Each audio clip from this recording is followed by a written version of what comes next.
Narc was already here once, but he left right before you got here. He'll be back later.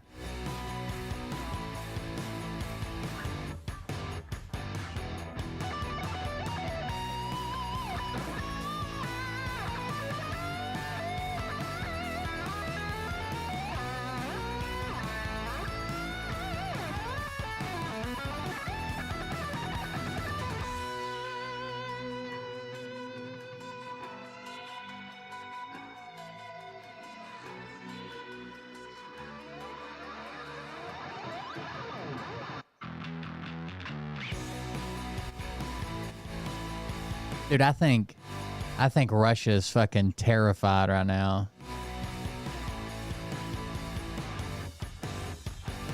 Because all their propagandists have started trying to convince us that we're almost at nuclear war, which just isn't true.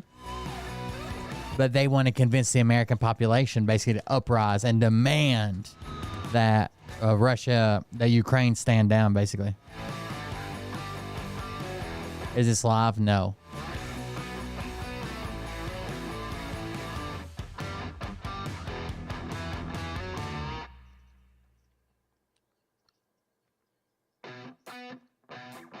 What you think about when you're born into a fire?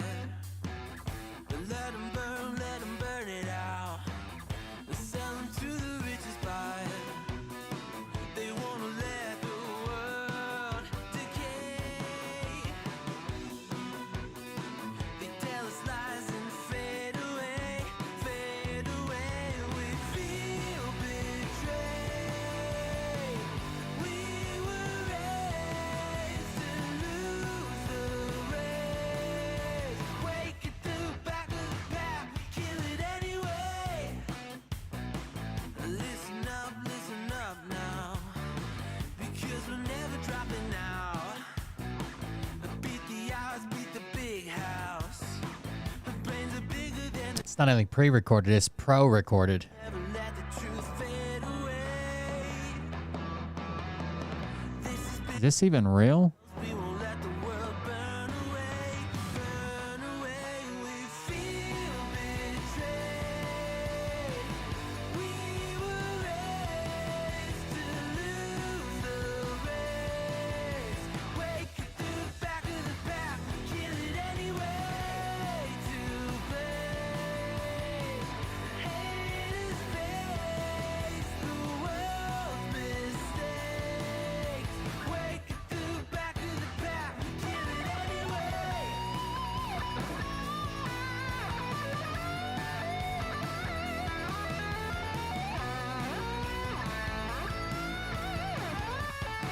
Imagine going back and forth with a rap battle with somebody and then threatening to sue them. What the fuck? Drake's trying to sue Kendrick Lamar? I gotta hear this. And we feel betrayed. Not like us, baby. We were raised to lose the race. Wake at the back of the pack. Apparently someone was trying to kill Sage the other day. So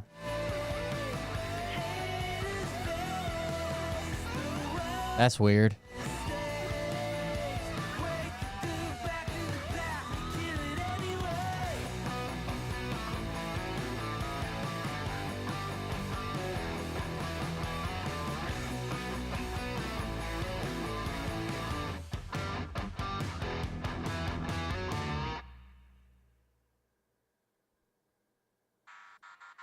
Oh, we slipped. Hey Daddies, it's me, the Linda Binda from TikTok. I wanted to make this video because I wanted to thank you for watching Cold Beer Confessionals with Will Bird. I think that's just incredible. I've watched a few episodes and I'm just like very intrigued. But you know what I'm most intrigued in is Big Daddy's meat stick. I heard that it's very thick, like a good old German sausage. You know, Linda and her coochie loves that. Oh, never mind. Let's not go there. Anyways, I hope you have a good show and enjoy it as you can. There's a lot of weird things that go on, especially when it comes from the realm of Linda Bindaland. So, enjoy the show. Thanks for watching. Peace out. Welcome everybody. I'm Will Bird. This is Cold Beer Confessional. What's happening, guys?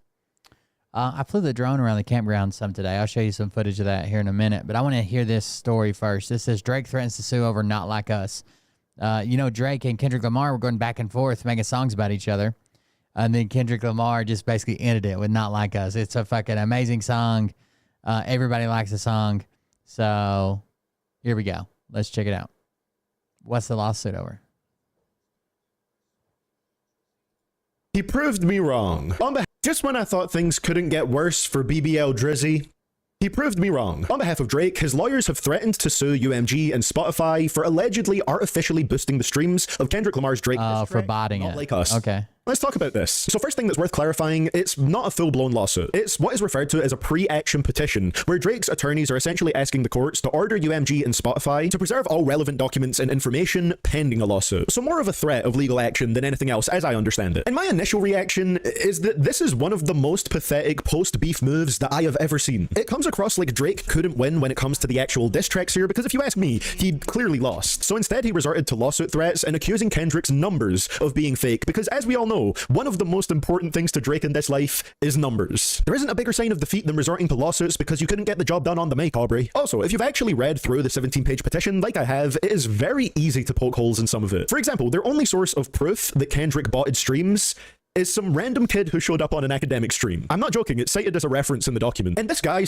So some kid who called into a live stream with DJ Academic is there proof that it's botted? Simply said that he was paid by Kendrick's team to bot 30 million streams on Not Like Us on its release day. The most recent song I did do all the bots for, well, most of it and the marketing was Not Like Us. The only proof he provided of this was an easily faked Zelle screenshot of the supposed transaction that he received from Kendrick Lamar's team in return, which he was paid by an LLC that isn't actually registered as a business, by the way. And another thing is that this guy said that he was paid $2,500 So he made a fake LLC to bot those 30 million streams on the song.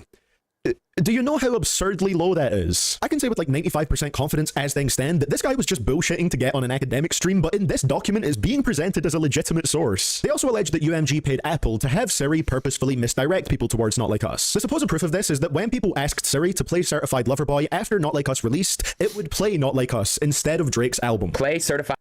I think when you have Siri and Google recommendations and shit, I think that's people manipulate it. First of all, you can set up a routine in your own Siri or your own Apple or Amazon Home or whatever.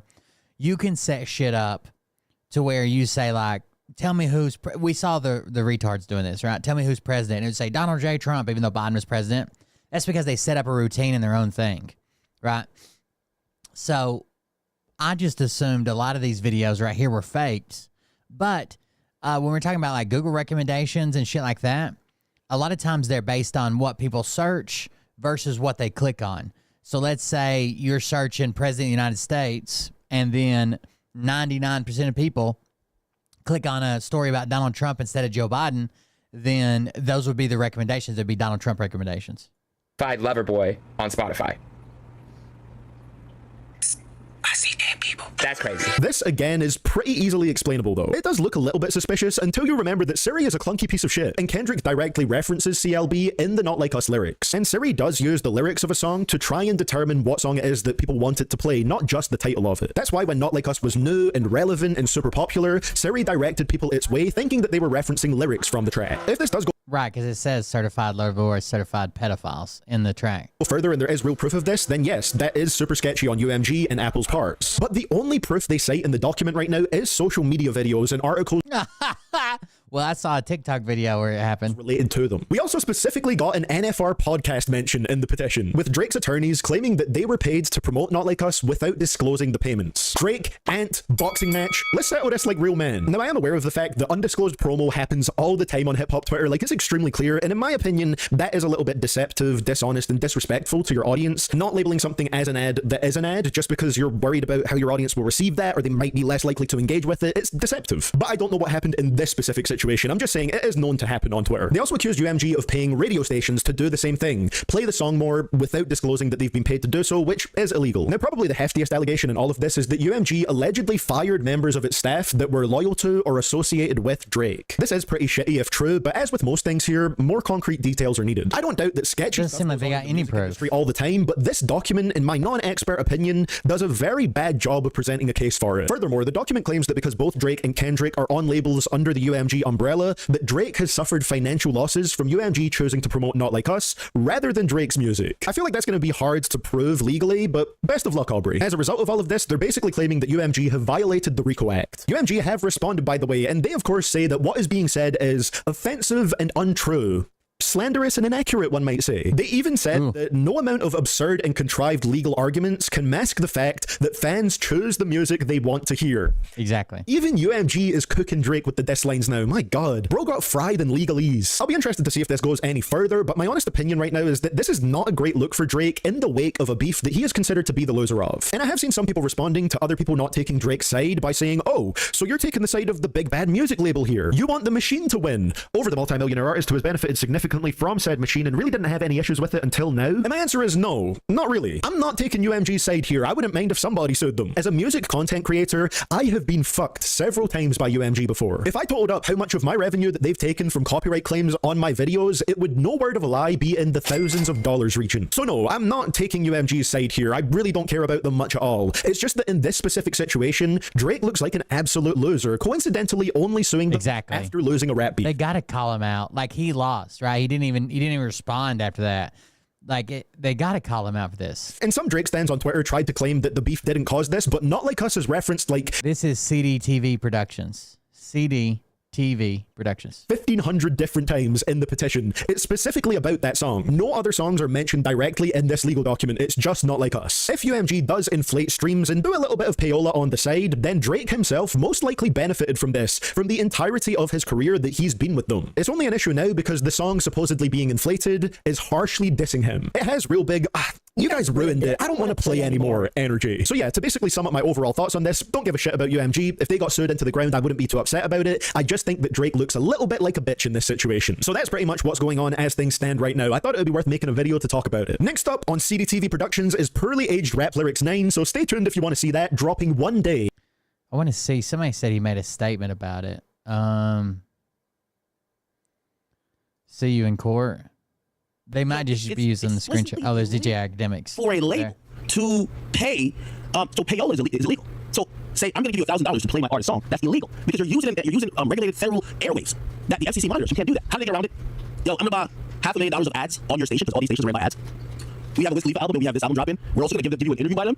It would be dope if you could show us some love back. Of course, your song's getting played every hour on the fucking hour, right? Come on, we're making money. So this whole thing, it's always been, the music game has always been like really a Ponzi scheme. A little bit. Like the major labels realize, and this is why when people like start these smart ideas, you don't go independent, fuck out of here. You can't beat these guys who own 90% of market share. You can't. Okay, of the catalog market share, not actually. It's around 80 to 90% of the streaming market share. But catalog, they own the majority of it. So if they have the ultimate power with TikTok, his other songs that he was putting out. Now this article by Team. The Drake's coming out to sue UMG after the whole Kendrick Lamar rap battle stuff. He's basically accusing them of bodying Kendrick's song to outperform his other songs that he was putting out. Now I don't think they have any evidence, right?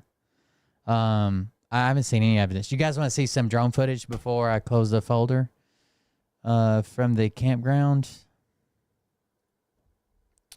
I did some drone flights today. Let's see. They're all 11:26. I don't know how good these are, but here we go. Well, this one's just for a couple seconds. I must have fucked some up. So campground's still destroyed. There you go. Kind of dim, isn't it? Here's some better lighting. Campground's still destroyed, but all this back here, still the same. Not bad. That's Kenny's, Kenneth Woody's camper there. Oh, Blue House. We've been getting these piles of leaves up. That's been our biggest thing, just so we can see the debris and get the rest of the debris up. Couple destroyed vehicles down here. They're just waiting until they can get a tow truck in because we don't have a road right now. But both these vehicles are totaled out. There's actually like 4 or 5 vehicles on the property that are totaled, but we got to wait till they can get a tow truck or rollback or something in there to take them. Yeah, I flew around for a few minutes. There's a few different videos. That one's 94. There's like 5 or 6 small clips.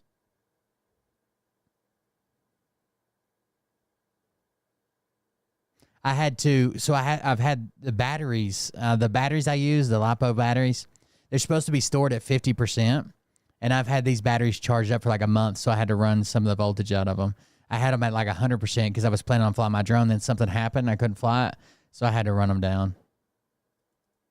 Clip 1. Here's clip 2.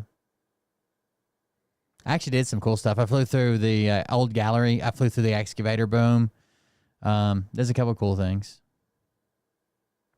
And there's nothing like, I even showed one of the guys that lives there. His name's Rob. I even let him wear the extra set of goggles. It's just, I don't know. It's like you're flying. It's insane to fly FPV. It's crazy. And the latency, like there's hardly any latency. I think this is where I put it to the excavator boom. There you go. Boom. Look at that. Look out.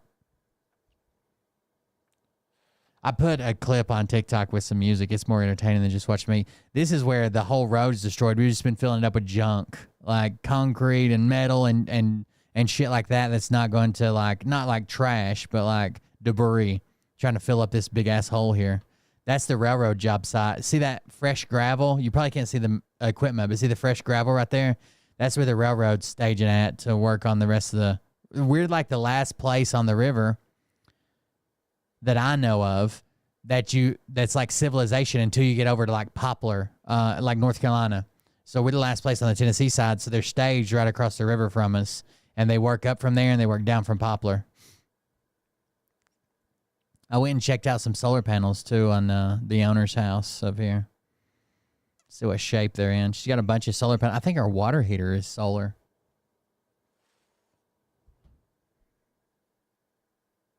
Coming through here. There, I'm just standing there. There's a side-by-side.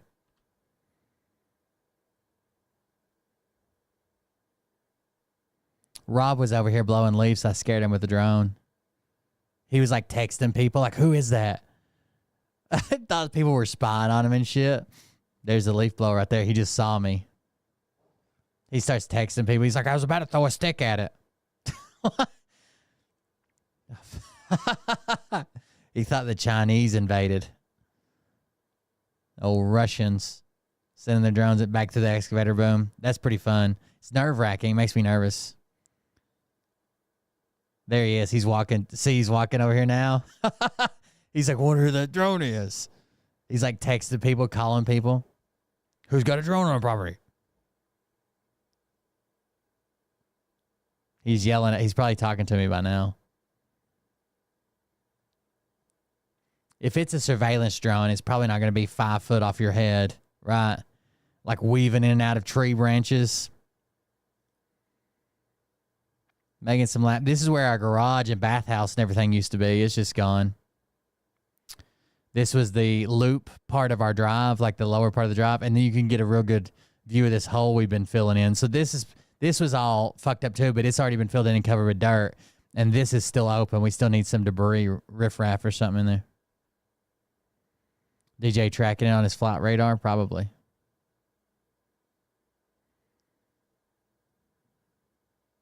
I almost hit, see this Ethernet line?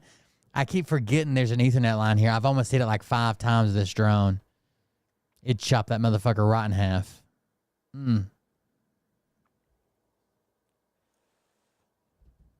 Anyways, he talks to me for a minute, but I'm trying to run his battery down. So when he's walking back now, when I get the battery low enough, I'll holler at him and let him throw on the other goggles. Ooh, that was about clip the Ethernet line again. Hold on. See if we can see it.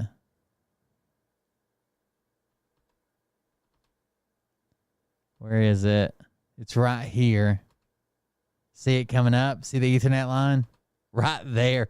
Dude, I was just above it that time. Chop that thing down or I'd be pissed the internet goes off and the kids, all their stuff just turns off.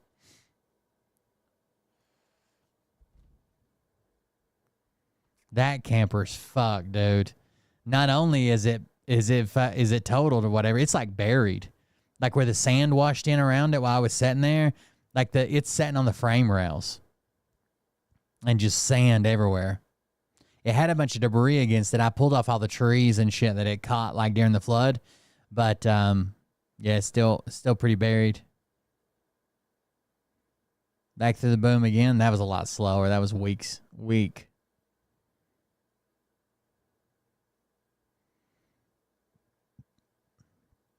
The trash truck. Now I'm just fucking with him. I see him walking away. I'm just gonna sneak up on him. Well, let's see, 96.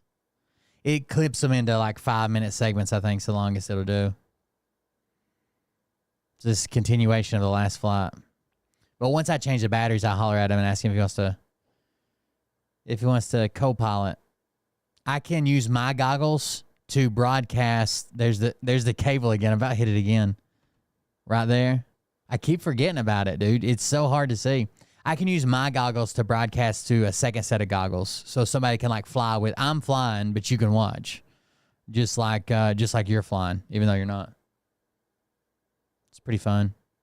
I used to do it with my dad all the time. My dad thought it was like the coolest. He couldn't watch it for long, and I'd have to make him sit down because when he'd stand, when Dad would stand, he'd start like leaning so hard he'd start falling out, like leaning around turns and stuff. He'd start like falling over. But it is fun.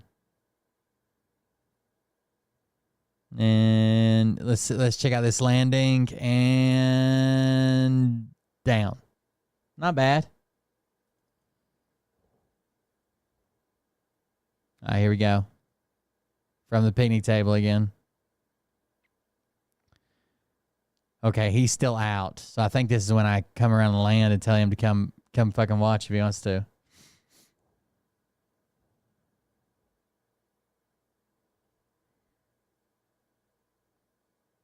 This might also be. It's got so much freaking power, dude. I bet you I'm like at a quarter throttle when I'm doing this shit.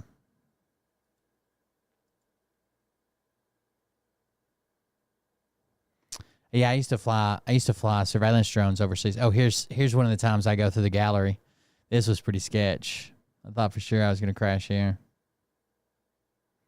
But we may get through. I do it a lot faster here in a minute. It is a 5-inch FPV drone, so it's probably a foot by a foot square, something like that, and probably with a battery on it, it's probably 4 to 6 inches thick, and a foot by a foot. It's got 5-inch prop. No, it's bigger than that. It's probably 16 by 16, maybe. It's got 5-inch props, so the reason it's called a 5-inch drone is because it has 5-inch blades. We carried a man deployable. It was called a Raven. And we could take it out of a backpack and you deploy it. It had so here's our bank. This is something I wanted to show you guys anyways. See how our bank used to come all the way down to like here, like in the water, like maybe 20 foot in the water. And it used to be like smooth, rolled down into the bank and you could access and you could swim. And it just cut all of that shit up, dude. It's awful. We probably lost 20 to 40 foot of river frontage. And it just ate that shit up. Like, there's no good access now. It's almost like cliffs. It's horrible. So I don't know what we're going to do to fix that back. Because if I got a shit ton of sand, right? All the sand up here. But I just put sand on there. The water's just going to take it away. So, I don't know. If you hard armor it, like if you use riprap or some type of ballast or something, like to armor it against like washing away, then it's not going to be good access. You're going to have to climb down rocks. There'll be snakes and shit everywhere and other animals that live in fucking rocks like that. It was perfect the way it was before, and I just don't know how to get it back to that without making it like $1 million project. I don't know. But you can tell our whole bank all the way down here is just fucked. All the way down through there is just, I mean, all that it left was the rocks, and it took everything else. Need to get it graded back off to where, I don't know. It sucks.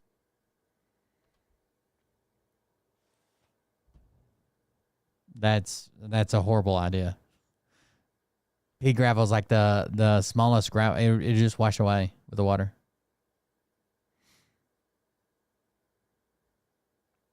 It needs a good rock. So the way to actually fix it would be a large rock base that is sloped. So all the rocks sloped off.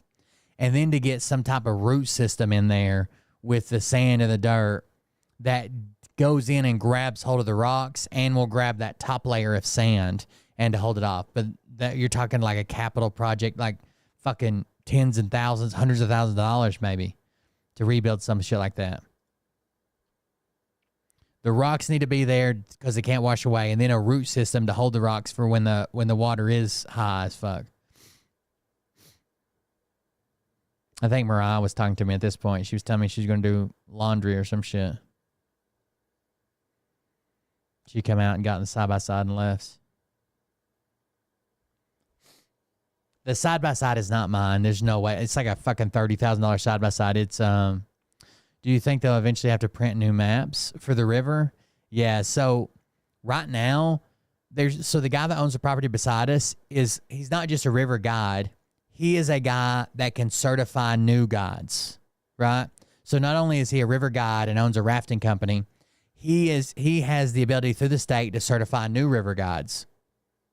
And his authority and his license is suspended because they said they would have to go through the Army Corps of Engineers and they have to remap the whole, it's a different river. Like all the classifications have to be redone. All the rapids have to be relocated because they've all moved. There's rocks like that were named rocks, right? Like Maggie's Rock or the Big Rock. There are rocks that were like the size of fucking like single wide trailers that are like tens of miles down the river now.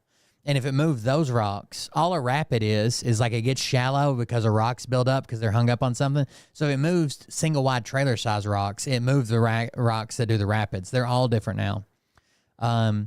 So they're not advising any First of all, it's really contaminated right now, so you probably shouldn't be in it. There's still like millions of gallons of sewage going into it because the sewage plants were destroyed. I don't know how long it'll take to do that. But also like subdivisions were just gutted. And it ripped their sewer lines loose, so that eventually probably makes it back to the watershed, makes it back to the water. People are still rebuilding over North Carolina. But even if that wasn't the case, even if the water was pristine and clear, they're not advising any commercial, like rafting trips or anything like that, like so recreational trips on the river, because it's just an unknown right now.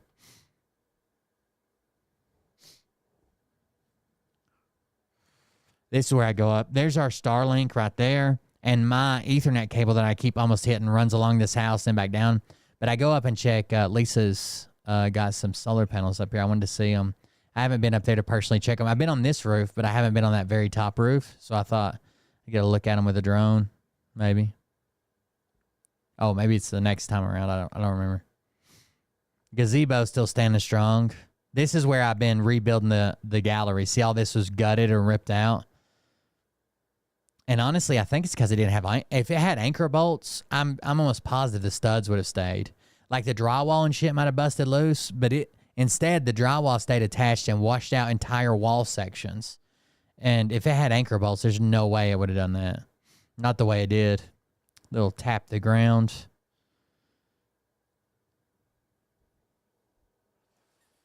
Yeah, this is where Mariah's leaving. She's distracting me. Anyways, I couldn't afford a side-by-side. That is obviously not mine. That's the campground owners.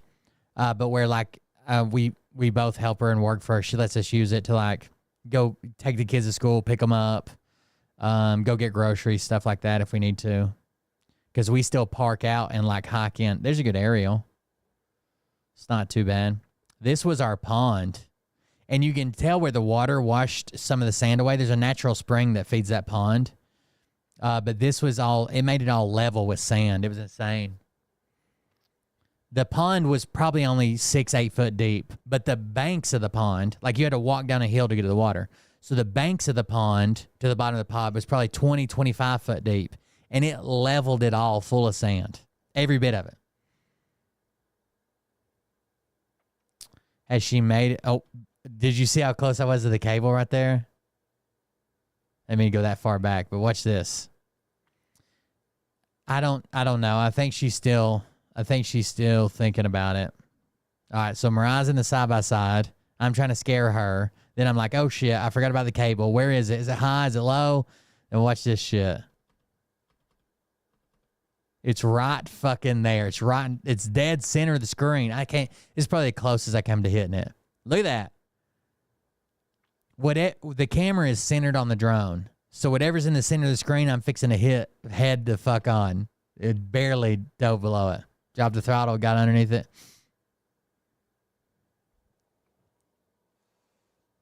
I've shown my drone on here. It's laying over there, but I think this is where I go around one more time, then I get Rob to come fly with me. The one with Rob, we probably had the most fun because I was just trying to show off, basically. But I like it. It's a 5-inch FPV drone. I'm with controller, batteries, everything, which I bought it years ago. Now, probably 3 years ago. Back before my mom passed away. But all in with battery, I didn't have nothing, and I was like, I want to learn to fly a drone. So a controller, batteries, goggles, a drone I built myself, like from a kit.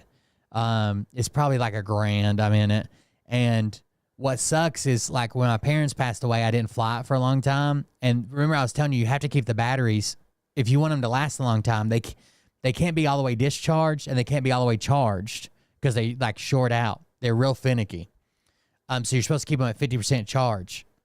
I had 13 batteries at one time. When both my parents passed away within like 9 months of each other, I just said, fuck it. Didn't touch it, didn't fuck with it. It just reminded me of my mom and dad too much because I used to go and let them fly with me or whatever. They loved it. And most of my batteries were on full charge. So now I've only got 3 fucking working batteries. And one of them has to run the goggles. And then the other 2, I just alternate on the drone. But one battery is probably 10, 15 minutes of flight, depending on how heavy I am on the throttle. Here's the solar panels, I believe. There you go. Little solar array up there on the front side of the house.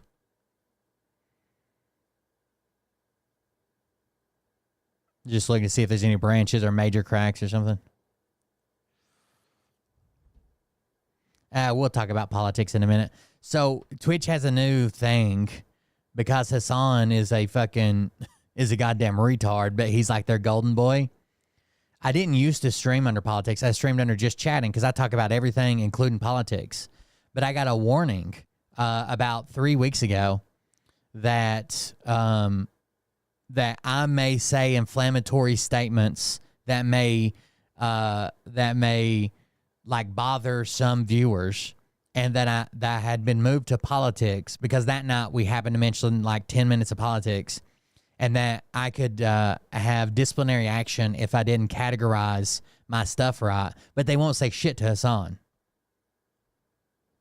So now they're forcing me. I used to do just chatting because we watch police videos. We talk about politics. We do everything on here. Social issues. But yeah, now they're threatening me because they don't want to make Hassan follow the fucking rules. They'd rather him watch terrorist propaganda for 4 hours on his stream.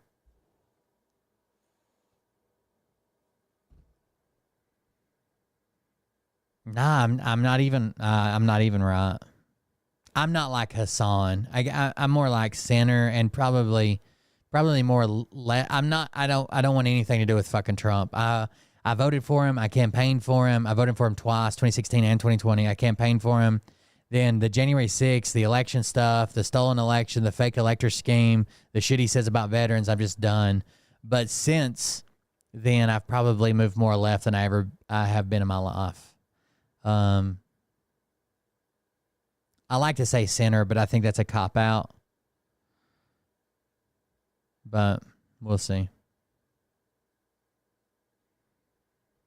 Anyways, I was trying to see how fast I could do this little loop. I got some speed to it.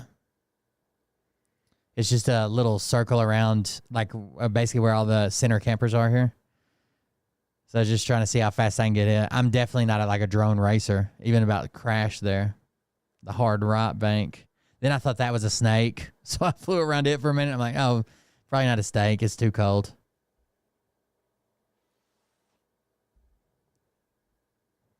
All right, then the landing. I think there's one more. This is the one where I had Rob with me, so I was like doing stupid shit, trying to show off. All right, here we go. Dodged the cord that time, thank God. Oh, there it is. Look how gutted this is. And basically what happened was the water came up over the bank, right? The water came up, this is a bank here. The water came up over this bank and kind of tumbled, like it was shooting up, clearing the ground, and tumbled into our driveway. And there was slate and then number 57 gravel, right? So like 3/4 inch gravel and slate underlayment. There was probably 14 to 20 inches of road bed here, and the water just sat there and dug it out and dug it out. It's probably this is the deep end down here. It's probably almost 6 foot deep. Like if I stand down in it, I can't see out. Like so, I'm 6 foot tall. I bet you could probably see the top of my head, but I can't see out with my own eyes. All I can see is the wall. So it's probably 6 foot deep right here, and it just came up over this hill and just fucking hollowed out the whole goddamn road bed. It's insane. It reminds me so much. Sometimes, like with my PTSD and shit, sometimes I just be fucking around the campground and it literally makes me slip back. It reminds me so much of a fucking combat zone. Like a fucking destroyed goddamn Iraq or a blown up fucking road out in the middle of nowhere from an IED. Like it just, I don't know. And the sand in the air and and especially when it's hot, like I find myself having fucking flashing back and shit. I just forget where I'm at. So we go up and around. I think he asked if I can go across the river, which my battery's kind of low, but I take it maybe 3/4 of the way across. There's a full view of the campground. Is the river salty water? I live in Tennessee.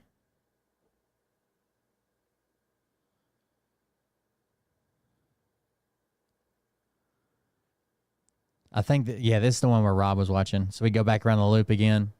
I shoot through the gallery with some speed here in a second. This is the last video, and we'll move on to something else. But it helps me relax flying the drone. It's fun.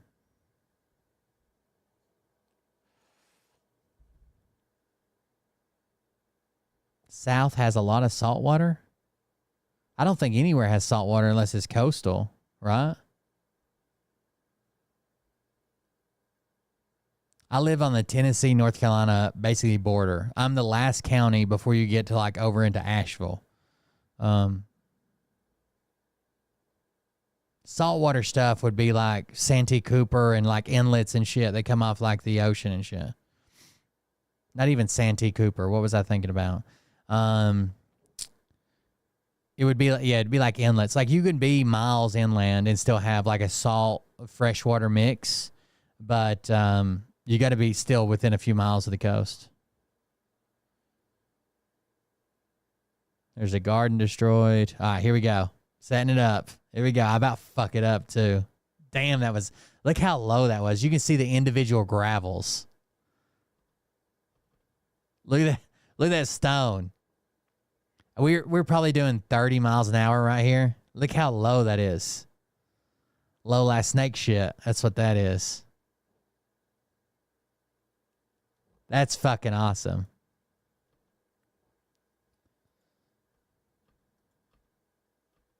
All right, I'll let you watch it full speed.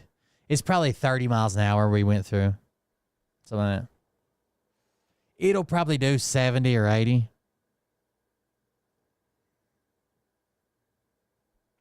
With the right setup and lightened and shit, it'll do over 100 miles an hour. I know it would.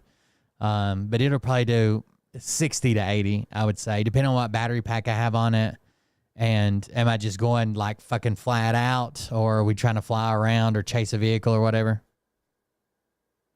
I know Sage one time just asked for some footage that was like of the interstate, and I was taking some interstate shots, and I was outrunning the cars on the interstate. Now the speed limit where the interstate where I was at was 65, and I was outrunning the cars on the interstate when I was taking footage. I would like there's like a tree line and then like the interstate, right? And I was doing this thing where I would like fall in like over the tree line where the cars are like at my side, right?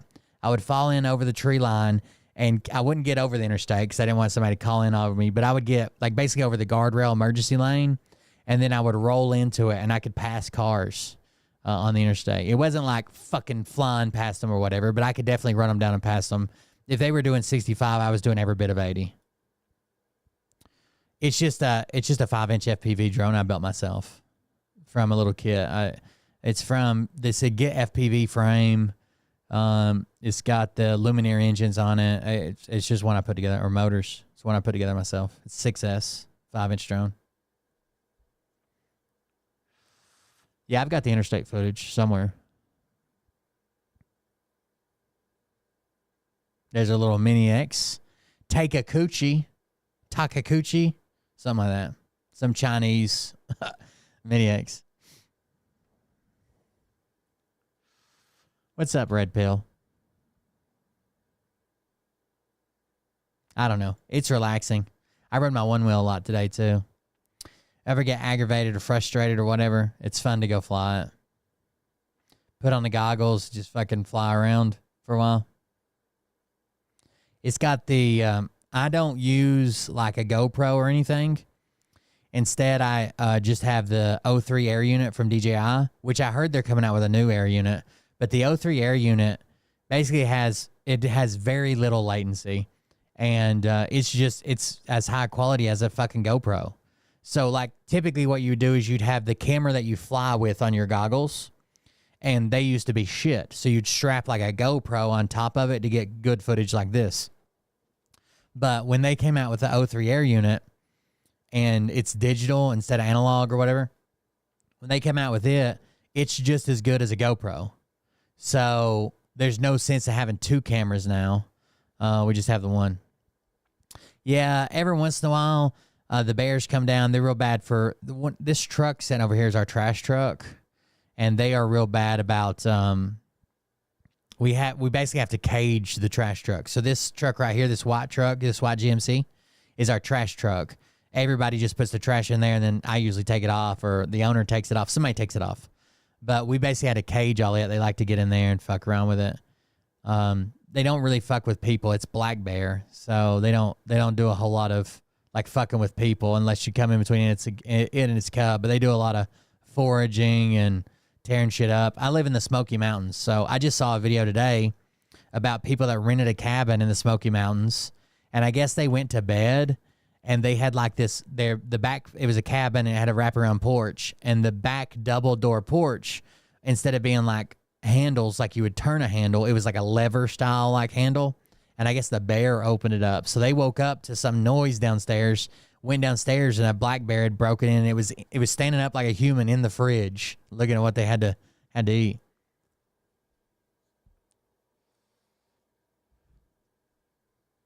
I've been watching this geologist on YouTube about why and where the floods. I think we've already watched some of it.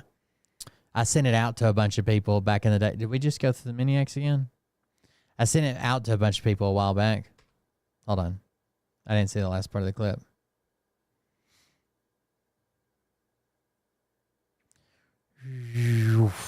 There you go. I should have included that in my clip. Anyways, it's fun. That's the deal. Yeah, I don't remember. I sent it to somebody, right? Are you talking about the guy that follows the Nolichucky River all the way back? Thank you for the resubscription. He follows the, you're making me dizzy. Uh-oh. He follows the river all the way back. Let's see. To like where, I think we watched it on here.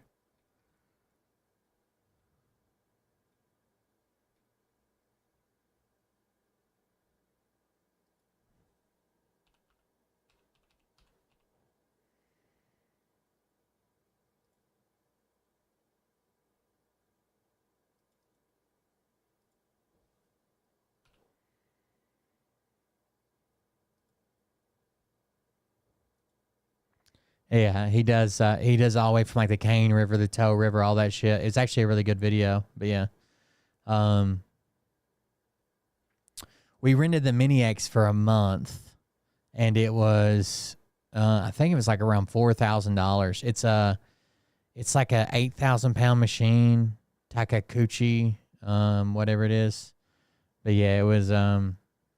It's not cheap. Hold on, I know I got that video somewhere, just to confirm it's the same one. He did something about your city too.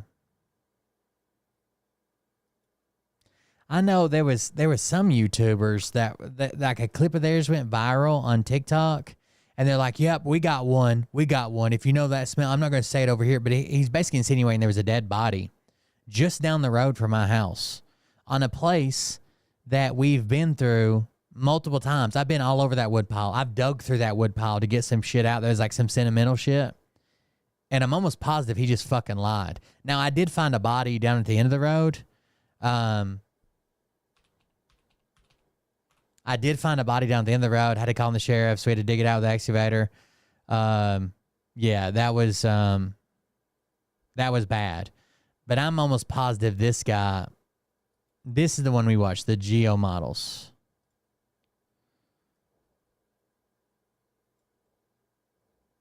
Stone and Dolomite Valleys of Tennessee, sort of the Great Valley of the Appalachians. 81 runs down. So all of these are tributaries to the river that I live on, and I'm down here at the very end. So everything starts up here, goes down, I'm all the way down here at R1. The character of the river changes, still flows. He seems pretty knowledgeable about what he's talking about. North Carolina geological event, ancient river to nowhere in southern Ohio. Let's see. Oh, I saw some of this actually. I saw the landslide. Why did Asheville and Swanoa flood so badly during Helene? Did Helene leave permanent geological damage? Oh, I'm sure.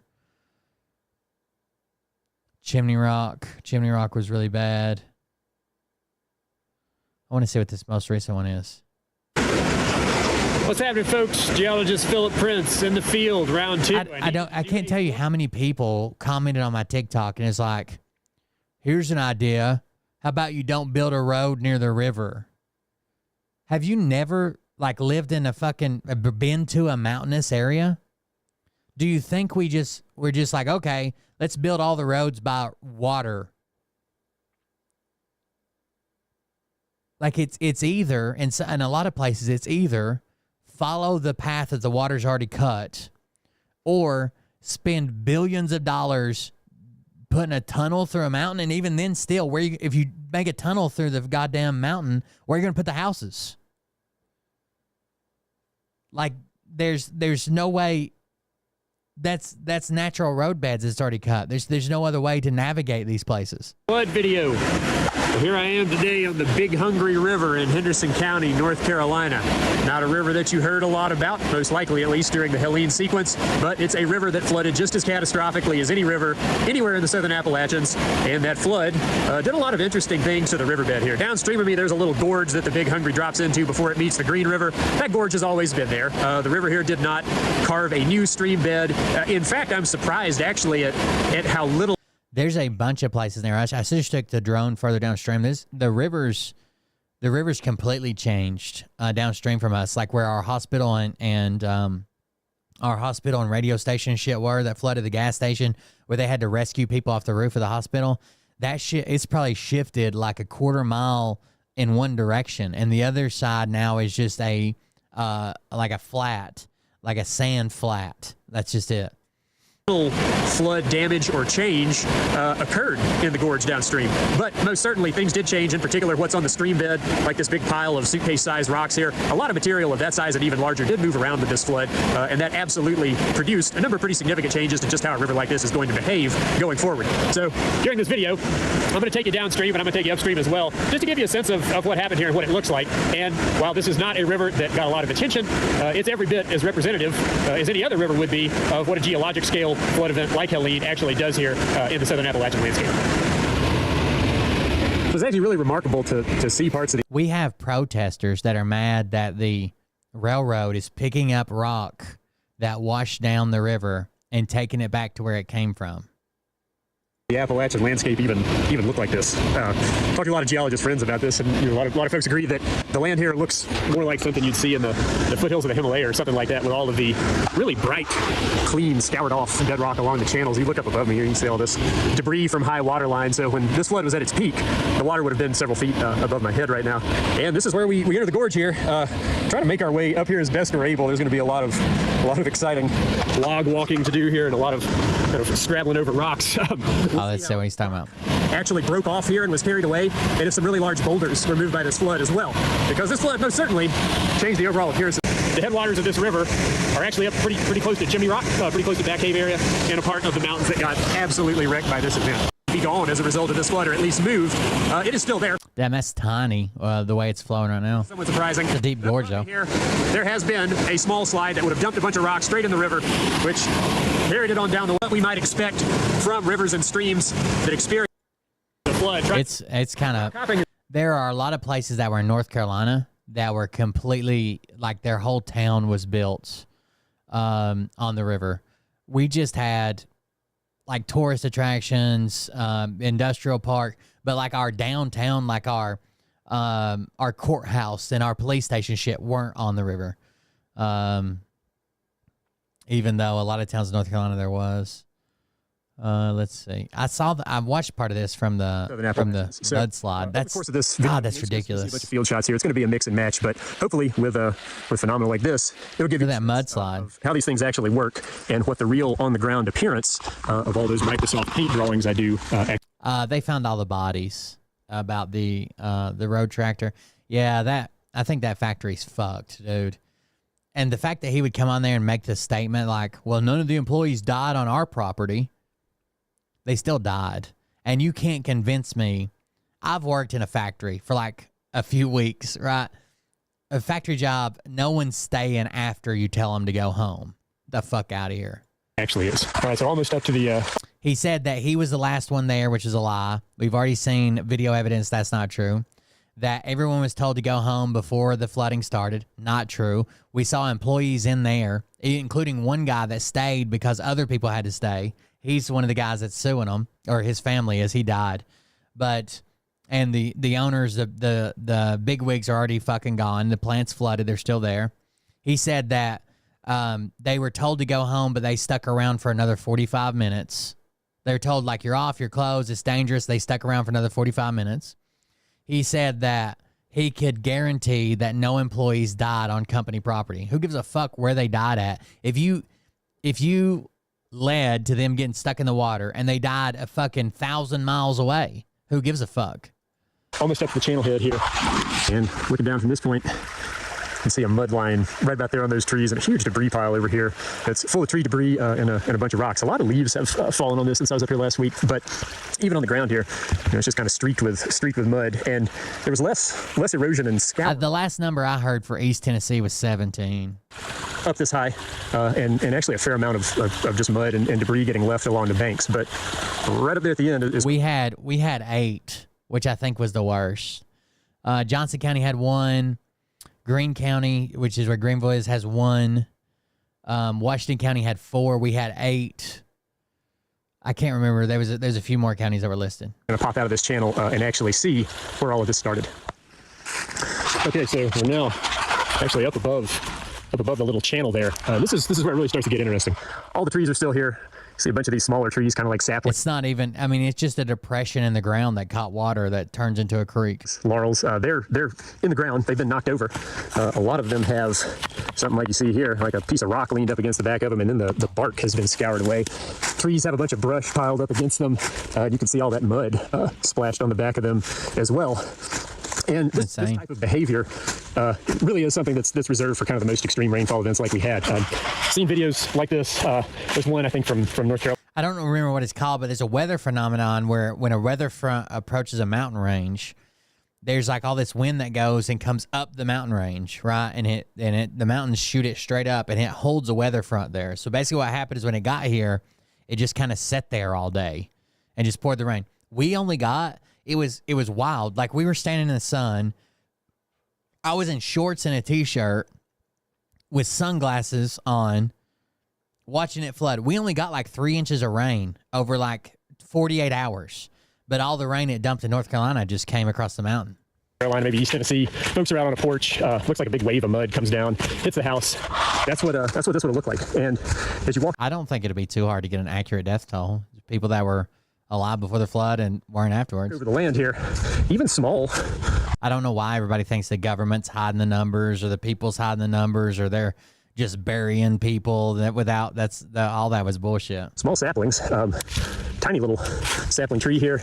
It's still rooted and it's got chips of rock that have piled up against the back of it. So where did all of this come from? And you're about to see that. Pretty high up here, about 4,200 feet above sea level, I believe. And closer we get to where this started, more and more debris piled up on the backs of trees. It's a hell of a mudslide. And all these... We don't have extreme weather like this. Like, the river being up, yeah, like maybe once every couple years you know where the train trestle is that I keep showing where we had to basically build a road because it was gone? Once every 3 or 4 years, the water will just barely be across that. That's about it. Chunks of rock laying around, sort of unusual looking. You can see through the trees there, actual scar. Got a colleague up here looking at it, which is nice because that will give you a sense of just how large this thing is. And it did all sorts of weird stuff, just like, piling all this wood on the backs of the trees. And like look at the mud line on the trunks there. It's probably like 8 feet above the surface of the ground. And so all... Yeah, but we're not talking like millions of people. We're talking like 20 people in Tennessee and like 100 people in Western North Carolina. I mean, it's not that hard to identify these people. They went to work. They probably had family. They can do DNA. They can, after they're missing for so long, they'll just say they're probably dead, swept away in the storm. Like, it won't be that hard. All of this mud. It'd be different if it was like fucking thousands of people and it was an explosion, right? And then we just got chunks of things.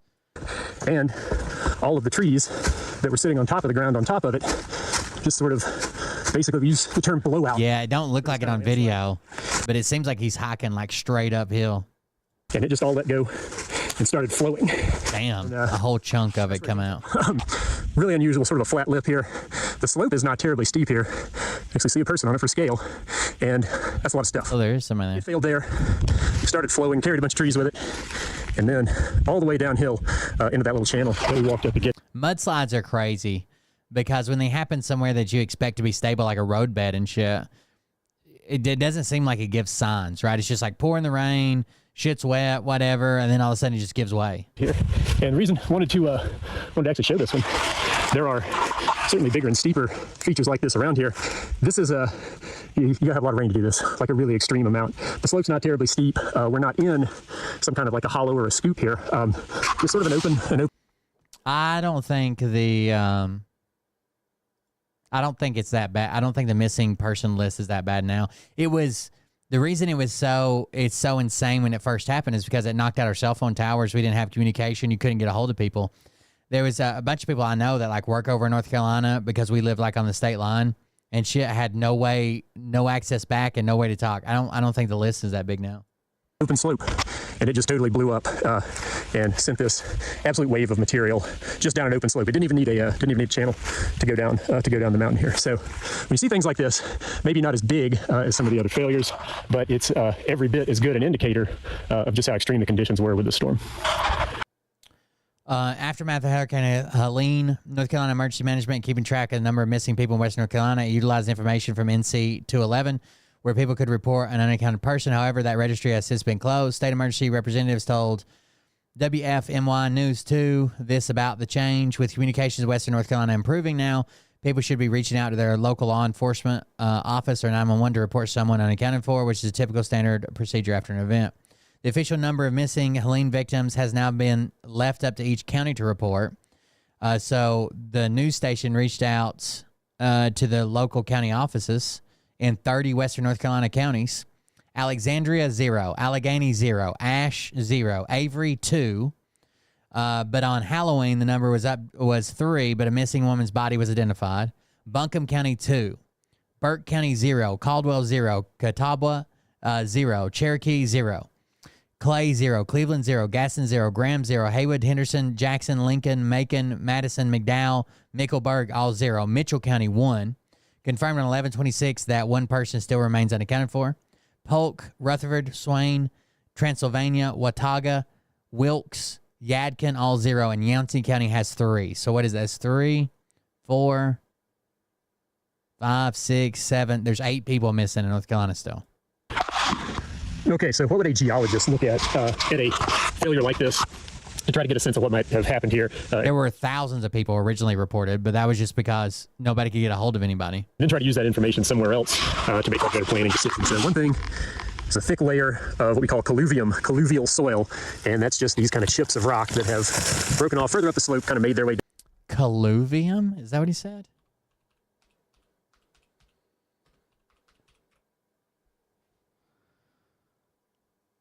Well-drained but moist soil rich in organic matter such as mushrooms, compost, chopped leaves.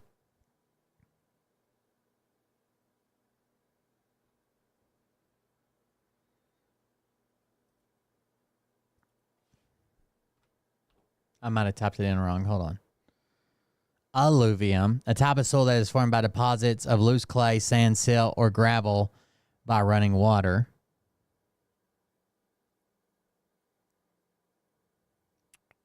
I don't know. Down the slope and piled up here several feet thick. They are sitting on top of what is almost certainly, you can barely see it right there. They had to set up a national hotline, and then the radio stations were working on it too. Like you could call into radio because radio still worked. It was just like even where I live, like we typically have cell phone service sporadically, right? Probably half the day you have service, but just walking around or moving or even sitting still, you still get text messages. Calls are not that great, but you still get text messages because they come and go. But where the power went down and the water came through and the high winds, it knocked out cell phone towers, and we just didn't have, you could not get service at all for like a month where we live. But luckily we got Starlink set up and shit. But they had to set up hotlines. Even my niece's boyfriend was missing for like 14 hours. We were trying to find him. He got stuck across the mountain in North Carolina, and the road that goes across the mountain obviously goes to like the woods and shit. There was just like hundreds of trees down and no service. Weathered bedrock, and the bedrock has the boys are all right. Weird structure to it, like you see here. So the soil is essentially like a stack. We're all back at home now. They stayed for a while at Mariah's mom's house. I didn't even by the time I brought them home, we had power, water, and internet. I didn't even let them come home till we had internet. So they're basically back to normal. But they also haven't tried getting in the river again. Hopefully they get back in the river this summer. We like the river. A stack of plates or cards or something like that. That's what we saw further down the slope there in terms of the material that sort of flowed over the land surface. And it is possible that under extreme saturation like we had here, that shape of rock chip, that size of rock chip, scour this high up, it is kind of... Wow, that looks wild. All that mud. What's in the river? Why I finally went back. My best treasure Creek. I was seeing if there's any more of these. Uh-oh, Rob McBeth just uploaded. What did Elon Musk? Elon Musk's a fucking retard. Elon Musk says the F-35 project was a horrible investment because we tried to make it do too many things, and that unmanned aircraft are the way of the future warfare. Unmanned aircraft are not the future warfare, okay? Unmanned assistance, like what's probably going to happen if you check into this just the least little bit, is that fighter pilots are going to be piloting a plane. Their navigator is going to be navigating as well as controlling AI wingmen. We just had somebody do a demonstration of this, Lockheed Martin, I think, and they had a pilot and 4 AI wingmen take on 4, like Red Force, Blue Force, whatever. They took on 4 Op-4 that were all human pilots, and the AI and the single pilot won. But we can't, the problem with just putting AI or unmanned or whatever inbound is we still have to be there to make the decisions. And a lot of times we always want a person making that decision. We don't leave it up to the machine to make that decision. We always want a person making that decision. And the person that a lot of times needs to be in the area, it needs to be on top of it, needs to be there to make the fucking call. Musk get wrong about the F-35 fighter. So to start, Elon Musk tweeted out this line, "Meanwhile, some idiots are still building manned fighter jets like the F-35," and it was regarding this particular video, which kind of showed like the synchronized display of drones. Drone swarm. It does look pretty cool, but it ignores some key differences between manned and unmanned aircraft. And I know a little bit about this stuff. I work for a drone company, the Texas Aero Med Lab. We deliver whole blood on demand to wounded soldiers. In fact, I'll be down in Dallas, Texas all next week because we just signed a lease on a 10-acre test site. And while I'm in Dallas, I'm going to be using my 3 degrees to... Liam has a metal detector. We might get it out. Assemble conference room furniture and cubicles. Startup life, man. The one good part about it is that I convinced the CEO that we need a company shotgun because there are some wild hogs on the property. So Remington 870 or Mossberg 500, let me know in the comments below. By the way, I did speak with the CEO 870. And all the fans that wanted to invest but aren't accredited, you can go to WeFunder/AeroMedLab and invest with as little as $250. It'll convert to equity in the first price round, which should be Series A. But back on track here about Elon Musk and drones. Saying that idiots are still building manned fighter jets is a very bad take, and this is for a few reasons. First is that we really shouldn't expect the... Oh, Elon Musk is not a military expert? Imagine. next war to look like the war in Ukraine. I believe that we are actually going to see the rise and the fall of the small cheap drone all contained in this one conflict in Ukraine. And here's why.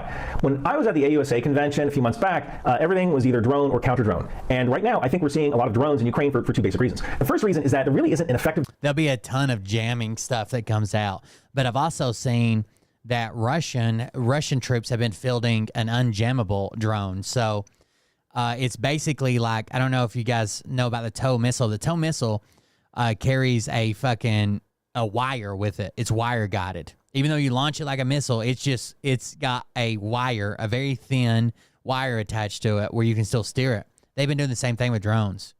Drone countermeasure system yet. Yes, there's electronic warfare, but if you make the drone AI powered or wire guided, then electronic warfare is rendered useless. But nation states figure out how to do counter drone either with dogfighting drones of their own or with lasers, the effectiveness of small cheap drones will diminish.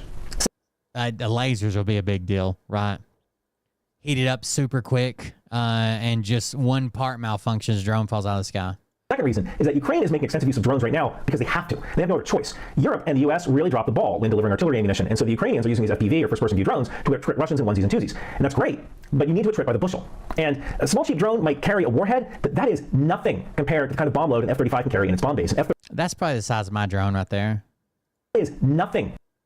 That's a 5-inch drone. Compared to the kind of bomb load an F-35 can carry in its bomb base. An F-35 attrits by the bushel. So if you think of a small cheap drone as an effector, yeah, it can have weapons effects. It can have effects on target. But even a swarm of small cheap drones, they can't take out a bridge. They can't take out an underground bunker. They can't take out a building. And you might need those three capabilities in combat. And right now, only a fighter or perhaps a cruise missile can actually perform that specific effector task. Now, also note that small cheap drones don't have the range needed to project power. Something like an F-35 has nearly unlimited range with mid-air refueling. At this point, range is really only limited by pilot fatigue. Small cheap drones have incredibly limited range. Our Aero Med Lab drone has a range of about 40 kilometers or 24 miles, which is roughly half the distance between Level 3 Trauma Center and the FLOT or forward line of troops. So it depends on what megahertz you're broadcasting on, but there have been some records set recently in like 500, 900 megahertz signals. My drone is a much higher frequency, so it doesn't go nearly as far. Actually, one of the reasons we pitch blood thermoses through a window is that it saves battery life. You lose battery life when you hover or when you land and have to take off again. So small cheap drones, like the kind Elon Musk was referring to, certainly have a place, especially in things like reconnaissance, but they're not going to take the place of a piece of equipment like the F-35 anytime soon. Now, if you scale that drone up to something like a loyal wingman drone like the XQ-58A Valkyrie, yeah, we can talk about that. Loyal wingman drone. But even those drones are what are called HITL, human-in-the-loop drones. So Valkyrie may be making decisions and operating autonomously, but ultimately the choice to fire ammunition will always come down to a human. And if you're in an electronic warfare contested environment, I got news for you. You might never actually reach that human to make that decision. And I got to tell you, the electromagnetic spectrum is the new high ground, right? There's only one electromagnetic spectrum, and we have to dominate that electromagnetic spectrum in order to wage warfare, in order to control these drones. And right now, that electromagnetic spectrum is contested by all of our adversaries. Now, you can kind of defeat some of this with making things fully autonomous, but that's kind of difficult to do on a weapons platform. We still haven't made that cognitive leap yet to that Skynet human out. Right. We don't have machines making decisions of who to engage and who not to engage. It's HITL, right? It's always a human making the decision to fire or to drop the bomb or to engage a target or whatever. Of the loop where the actual drone is making decisions to fire. Now, Aero Med Lab's drone is 100% fully autonomous. It's HOODL or human out of the loop. But as long as I'm with Aero Med Lab, our drones will never carry lethal payload. So we can kind of get away with HOODL. And if you want to talk about making an armed drone fully autonomous and HOODL, yeah, let's have that conversation, Elon. But full disclosure, I own a Tesla, and I have full self-driving on my Tesla. I got news for you, bub. Needs work.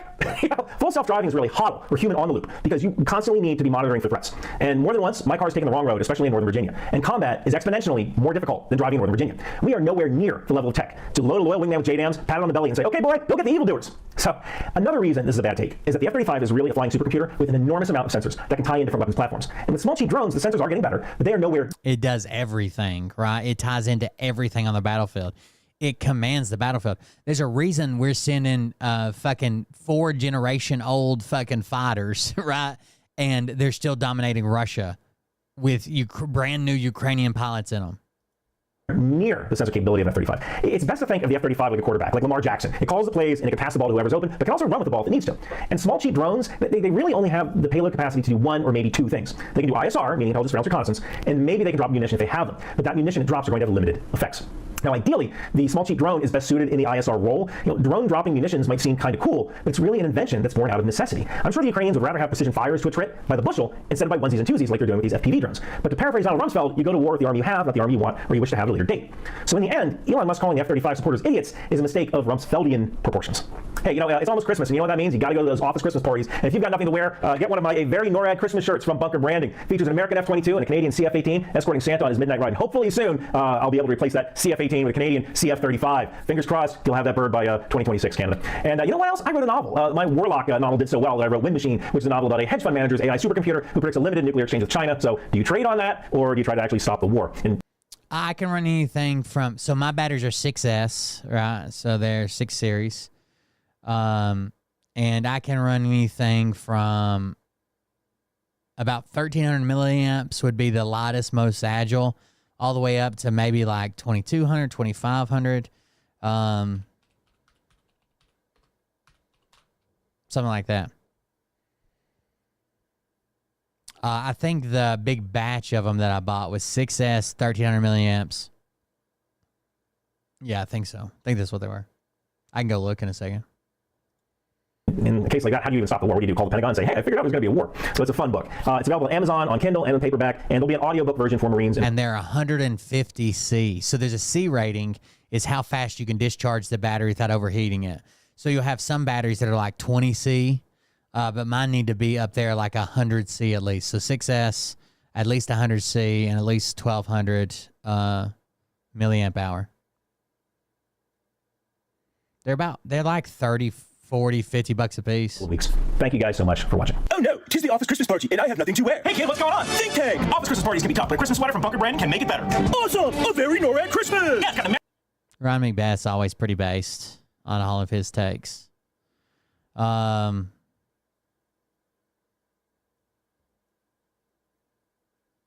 Is this journalist being targeted by a sniper? I missed this. Is this a video of an Israeli sniper pointing a laser at what is ostensibly a Palestinian journalist? First, let me show you the With that green laser right there, or no? video, then I'm going to break it down. Oh, thank you. See you, Lisa. Back. See you, Red Pill. Now, this video came from TikTok, so Laughs when aimed at by an Israeli sniper. His interviewer says you can write in your CV that you can work under pressure. Interpret that whatever way you want. A couple of things. Snipers don't like to give away their location in general, so shooting a laser at someone is not something a sniper would normally do. I also think the term sniper is used a little too liberally by people. Some people say sniper when they really mean dude with a rifle that's some kind of scope. Snipers are highly trained, not just to be good marksmen, but they're also good in stalking and hiding. And a lot of snipers spend 99% of their time just getting to the target and then sitting there for days. So they could be referring to a guy who's a designated marksman, which isn't a sniper, just a dude with a scope and some extra training. So calling whoever is aiming a green dot at a dude might not necessarily be a sniper. Now, there are some devices that you can attach to a rifle that have a laser sight. The PAC-15 has an infrared light and a red dot laser, which you can barely see here. These devices, like the PAC-15, PAC-16, assist soldiers in aiming, but it's really more like it assists in nighttime aiming and nighttime targeting, as in like, hey, Alpha Team, I got 3 squirters coming out of the house. Have you seen our new night vision goggles? They're fucking insane. Fire at my laser. Now, Israel is supposed to have the PAC-15. But like I said, the visible laser on the PAC-15 is red, not green, unless something changed, and I'm just not aware of that. And I know that there are some people in the comments who are going to say, well, it's green. And that's a broad laser. That a dot that fucking big around. I don't know what that would be from. Right here, but it's under night vision. So let's try to figure out how far away this sniper really is. The specifications of the PAC-15, which is owned by Israel, as shown in the manufacturer's website, L3 Harris, shows that it has a beam divergence of 0.5 MRAD. This means at 1,000 meters, the beam will diverge about 50 centimeters. So you know how like you take a flashlight, right? And when it's really close to your hand, the beam is really small, but as you bring it back, the beam gets wider? That's divergence. Now, look at this dude's press vest. I estimate that the letters are about 3 inches, and when I went on Amazon's website, I found a patch that showed 3.15 inches. And that's kind of the best I can do. If this is an Israeli soldier using a PAC-15 that somehow has a green visible laser, you can use a ratio to figure out how far this sniper is away from this dude. Now, since 3.15 inches is 8 centimeters, you just have to do the ratio. And this leaves you with 1,600 centimeters or 160 meters away. That's really freaking close for a sniper, but really far away for a dude with a commercial green laser pointer. So let's explore the possibility that this is some dude with a green laser pointer, or some dude's buddy. Of course it is. Well, a good MRAD for a green laser pointer is between 1.2 and 1.5 MRAD. So if we plug that into the equation, we get either 53 meters on the low end or 66, 67 meters on the higher end. And that is a range which some dude's buddy could walk to and flash a commercial laser pointer at their other buddy to make a TikTok. And, you know, also one other important thing. If there was an Israeli who was using a commercial laser pointer as a way of doing escalation of force, as in, I'm going to point this laser pointer at you to intimidate you to get you to leave, that dude would almost certainly be more than 56 to 66 meters away. A sniper or even a spotter who'd be pointing a commercial laser pointer at someone for escalation force, like get them to leave or to intimidate them, they would be 100 meters away, 200 meters away. And if that was the case, the actual divergence... Thank you for clearing up the misinformation. What we're seeing here of about 8 centimeters. So based on the fact, from what I know, the PAC-15s have a red visible light, and if Israeli soldiers were using commercial lasers for escalation of force, then using ICD-203, I would say the odds of these being snipers aiming at these journalists is unlikely. It's probably just some dude's buddy who walked about 50 meters away with a laser pointer and they're trying to make a TikTok. And hey, if you want to support the channel, grab my A Very NORAD Christmas sweater. So yeah, it does seem to be that the North Korean soldiers that have been sent to Russia are now hooked on porn, like they're porn addicts, after getting internet access for the first time while helping with the Russian fight against Ukraine. It says hardened soldiers indeed. North Korean military men who joined the war front in Ukraine on behalf of Russia have unfettered internet access for the first time ever, and may be using it to watch tons of porn, according to a report that a Pentagon official was unable to confirm.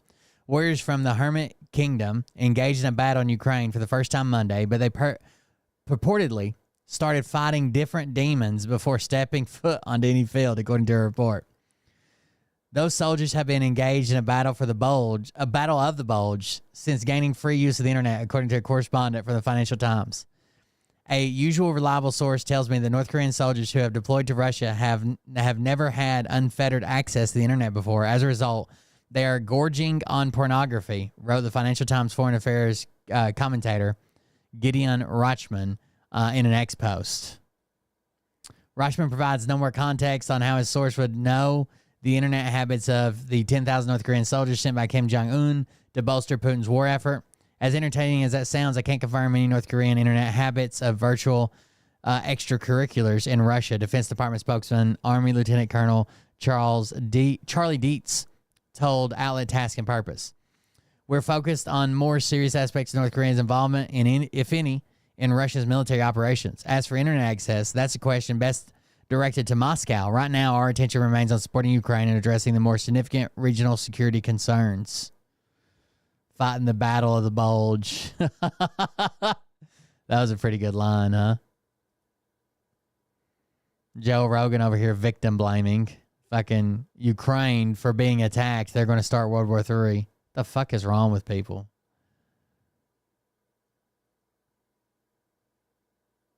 Is this clickbait? Is Ludwig leaving YouTube? Why would he be leaving YouTube? Hold on.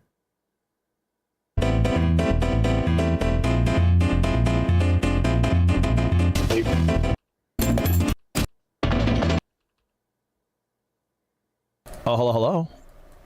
Can you guys hear me? The title is not a lie. This is the last stream I'm going to be doing on this channel before my YouTube contract ends. That is true. That is a fact. Okay? My YouTube contract ends November 30th. I won't be back because I'm hanging out with family for Thanksgiving until December 1st. You guys get me? Hear me? See what I'm saying? So this is the last stream I'm doing during my YouTube contract. Now, pause. Pause. We got to talk about some stuff. Okay? That doesn't mean it's the last time I will stream on YouTube. But I'm going to be very candid. I don't know what the split will be. And I say split because I'm absolutely going to be doing some streams on Twitch. It's not clickbait. This is true. This is the end of my contract. And one of the first big streams I'm going to do in the month of December is going to be on Twitch. All right? I've talked about it before. League. I don't know. I lost a lot of respect for you, for Ludwig. I used to like him until when he wouldn't fucking call it Hassan and even edited videos to remove the negative stuff around Hassan. By the way, let's check that out. The Willie Mack Show. Excellent channel. Excellent channel. And he did another part on Hassan. He's done Hassan before. And let's see what he's got now. He does like video essays breaking down people and their actions, whether it's true, whether it's not true, what they did, what they didn't do, and does the investigation for it. He's pretty good. Check him out. Willie Mack Show. on YouTube. Documenting Hassan for his blatantly false reporting. I was right about Ukraine. That's right. War is not imminent. Oh, shock. An Israeli airstrike hit the Al Ahli hospital. We were so right. They had 7,000 new troops. So what's going to end up happening is that by April, this is going to be done. IDF didn't bomb the hospital. Change title. IDF didn't bomb the hospital. Yes, it did. Yes, it did. I criticize him for being a propagandist, coming to conclusions on breaking news when the story hadn't even been fully reported on. You right now is the same thing you always do. I'm just saying. No, you're doing it in real time. You're doing it in real time, bro. Over the course of an 8-hour broadcast, if you look to literally 3 moments, you can find. I saw they were saying he could face a 10-year prison sentence for fucking around in South Korea.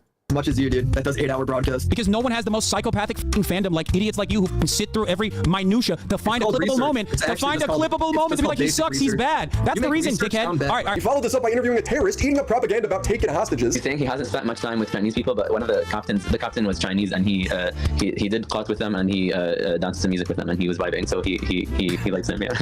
So, I mean, what? That's so crazy. He's saying that they win over the crews on these ships, and they like win them over with their charm, and they make them hate America and the U.S. government. That's so funny. Okay, that doesn't probably take much. Yeah, hilarious. The crew is still held captive, and Hassan continues to glorify terrorism by playing their propaganda and passing it off as happy musical. The fact that he can sit on Twitch and play fucking terrorist propaganda and shit, and Twitch instead limits me to what categories I can stream in. Speaking of music video, they love walking over like the American flag and the Israeli flag side by side. They will always like march on it. When you said music video, I'm expecting like bad example, Chris Brown dancing, you know. No. They do musicals. They're very musical people. Praising their leaders, all while hypocritically defending Russia and China's invasion of their neighbors. You call Crimea? I call it a part of Russian territory. That's what I call Crimea. I call it Crimea River. Bite the bullet on the Tim Houthi kid. Why? Why would I ever? If I did something that was fucked up by my estimations, I would of course apologize for it. I have time and time again. Name one time. He can't because he's never owned up to anything. Hassan continues to be the worst political streamer, and Twitch supports him. Yeah, where is that chatter? He was like, come to Israel. It's so beautiful here. I should go to the old city so I can get my fucking shit pushed in by some of the most Good. I'm tired of those fucking streamers that just run around doing stupid shit just for a reaction. Like, bred fundamentalist hicks. No, it's not illegal, it's not criminal, but it feels like it should be. Sort of like those monthly subscriptions you signed up for, forgot about, but are still paying every month. I've been paying 2 monthly subscriptions to watch wrestling for the past 2 years, and I didn't even know. I signed up for the free trial, thought I canceled it, and then signed up again with a different email. And I would have no idea I was doing this if it wasn't for Rocket Money, where after giving them a bit of your personal information, they're able to cancel subscriptions on your behalf. Rocket Money is an all-in-one finance app that helps you save money and spend less. Customers an average of $740. If you want to sign up for Rocket Money, Willie Mac. People currently using Rocket Money. Then go to rocketmoney.com/Willie Mac to start for free. Thank you, Rocket Money, for sponsoring today's video. Oh shit, that's gonna give me a copyright strike. Baffles me. He just doesn't seem very consistent. When Russia invaded Ukraine, that's my donation alert, the asshole song. He constantly justified it by saying Ukraine and its army was full of Nazis. This is the same propaganda Russia pushes. Hassan acted like every citizen in Ukraine was on the verge of fascism. The reason why. Do you think they know that they're pushing Russian propaganda, or do you think they just think they're so well versed in politics because they read an article?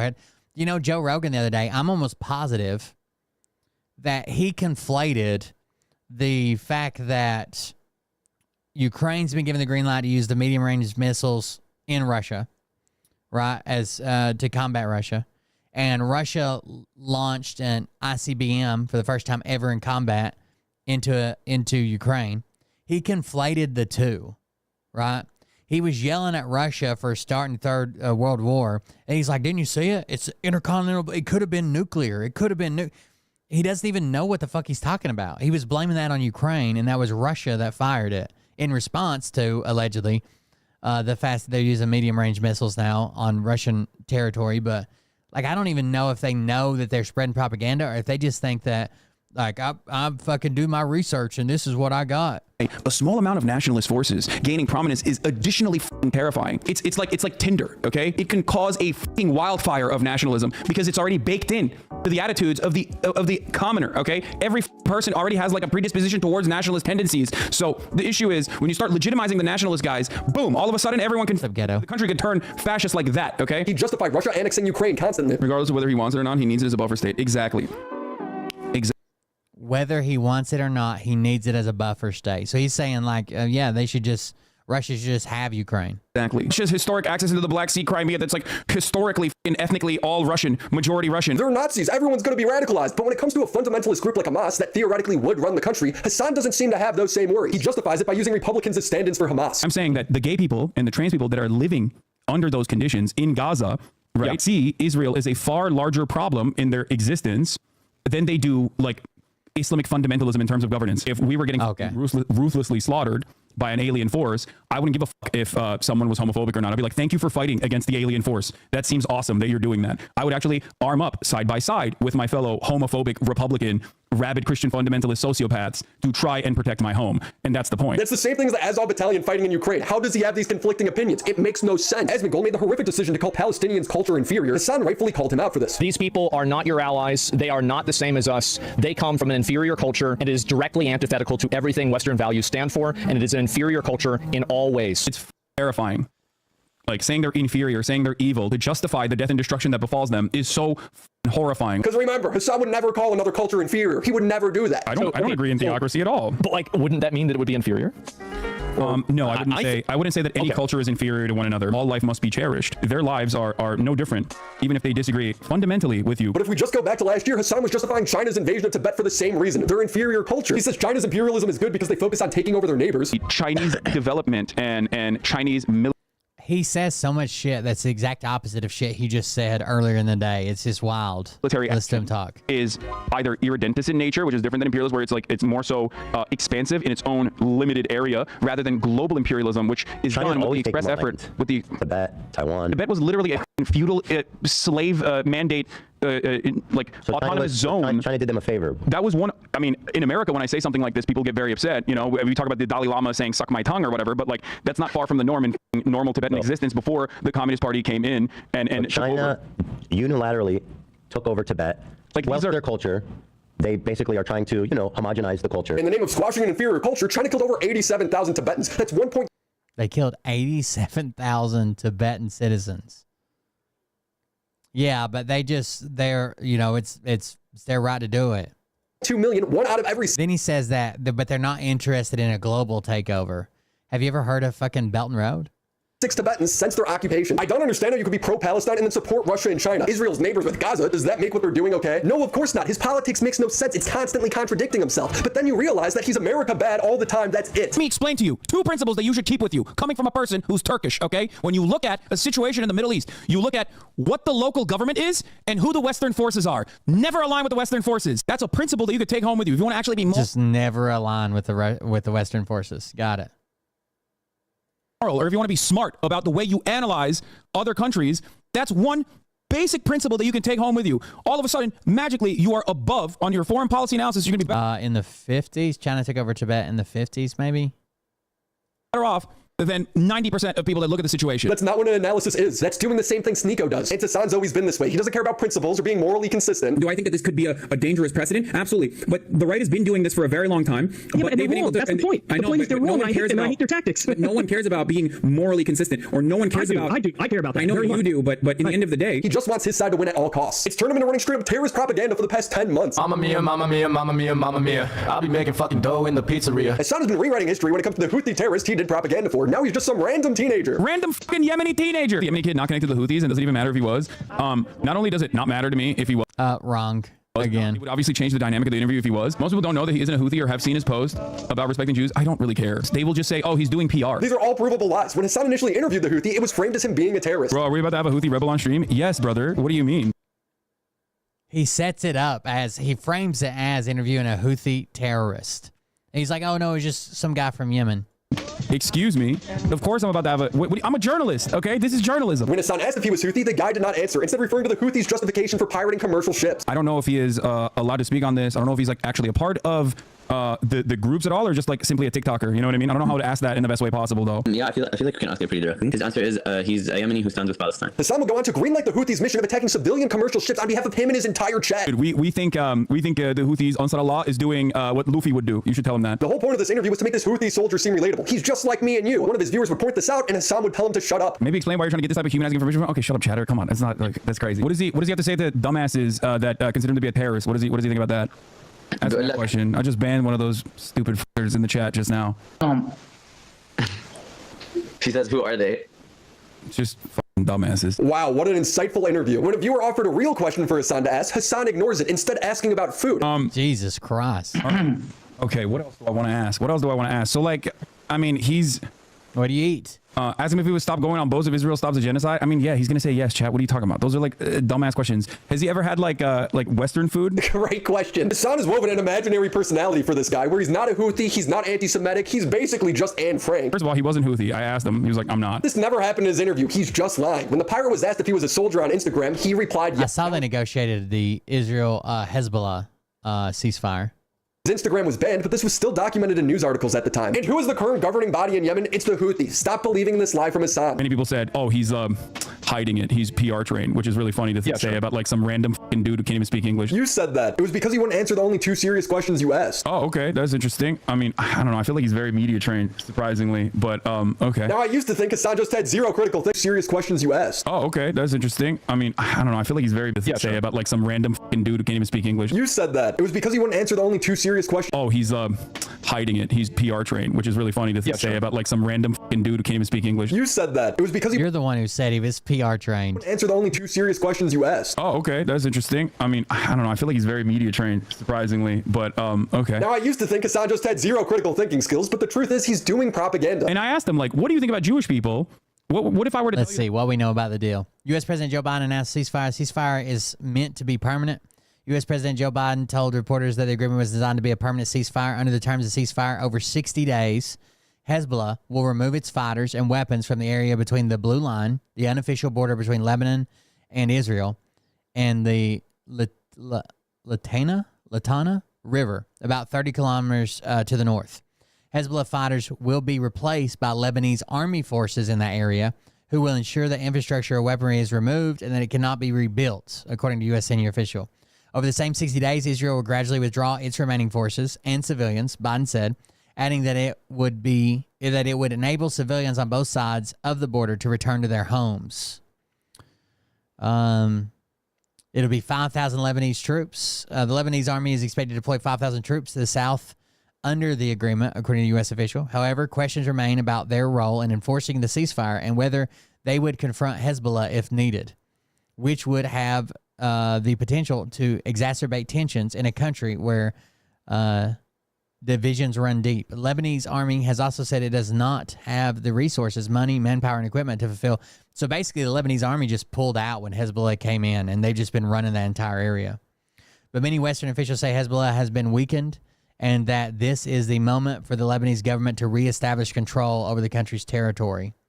So they want the official armies back, Hezbollah out, weapons removed, and just maintain your borders with your army like you normally do.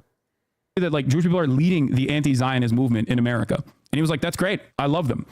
That's awesome. Anyone who's against Israel is my friend. Even here, Hassan is completely over-embellishing what was said. Ask him what he thinks about the fact that in America, some of the like leading groups that are pro-Palestine are led by Jewish people who are anti-Israel. How does he feel about that? He's saying anyone that supports Palestine, we're with. Hell yeah.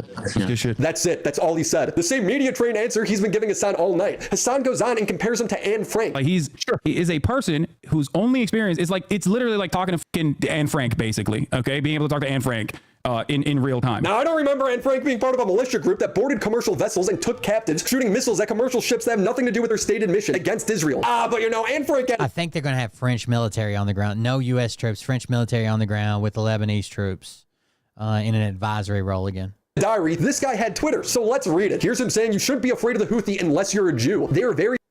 The meaning of Houthi is a title, and it's not something to fear but the Jews. They are very afraid of this title. Afraid of this title. Here's him insulting his enemies by calling them son of a Jew. He would post pictures on the pirated ship saying ready for sacrifice, longing for martyrdom. Just like Anne Frank, he actually invited Hassan to join the Houthi in operations of Israeli ships. This guy posted an illustration of what he described to be a Zionist impaled on a stake, saying the executions we will... The execution will carry out on all Zionists. Twitch lets him do this, but because I had a stream where we were watching a police video and then we started talking about Trump, I was in the wrong category because I might offend someone. Carry out on all Zionists. This guy is anti-Semitic. The Houthi flag states death to America, death to Israel, a curse upon the Jews. And Hassan defends him, saying he's not anti-Semitic, he's just anti-Zionist. He made a post saying he wants to kill all Zionists and posted a picture of a Jewish person being spiked to death. I don't think that's what he... What? Yeah, I don't know. Also, I don't even give a shit. This is why this entire conversation is f***ing idiotic. It's not a Jewish person. He said, this is, I think if we're... Why am I held accountable for some random f***ing fucking 19-year-old in Yemen's tweets. What is happening? How many steps removed are we from this situation? How?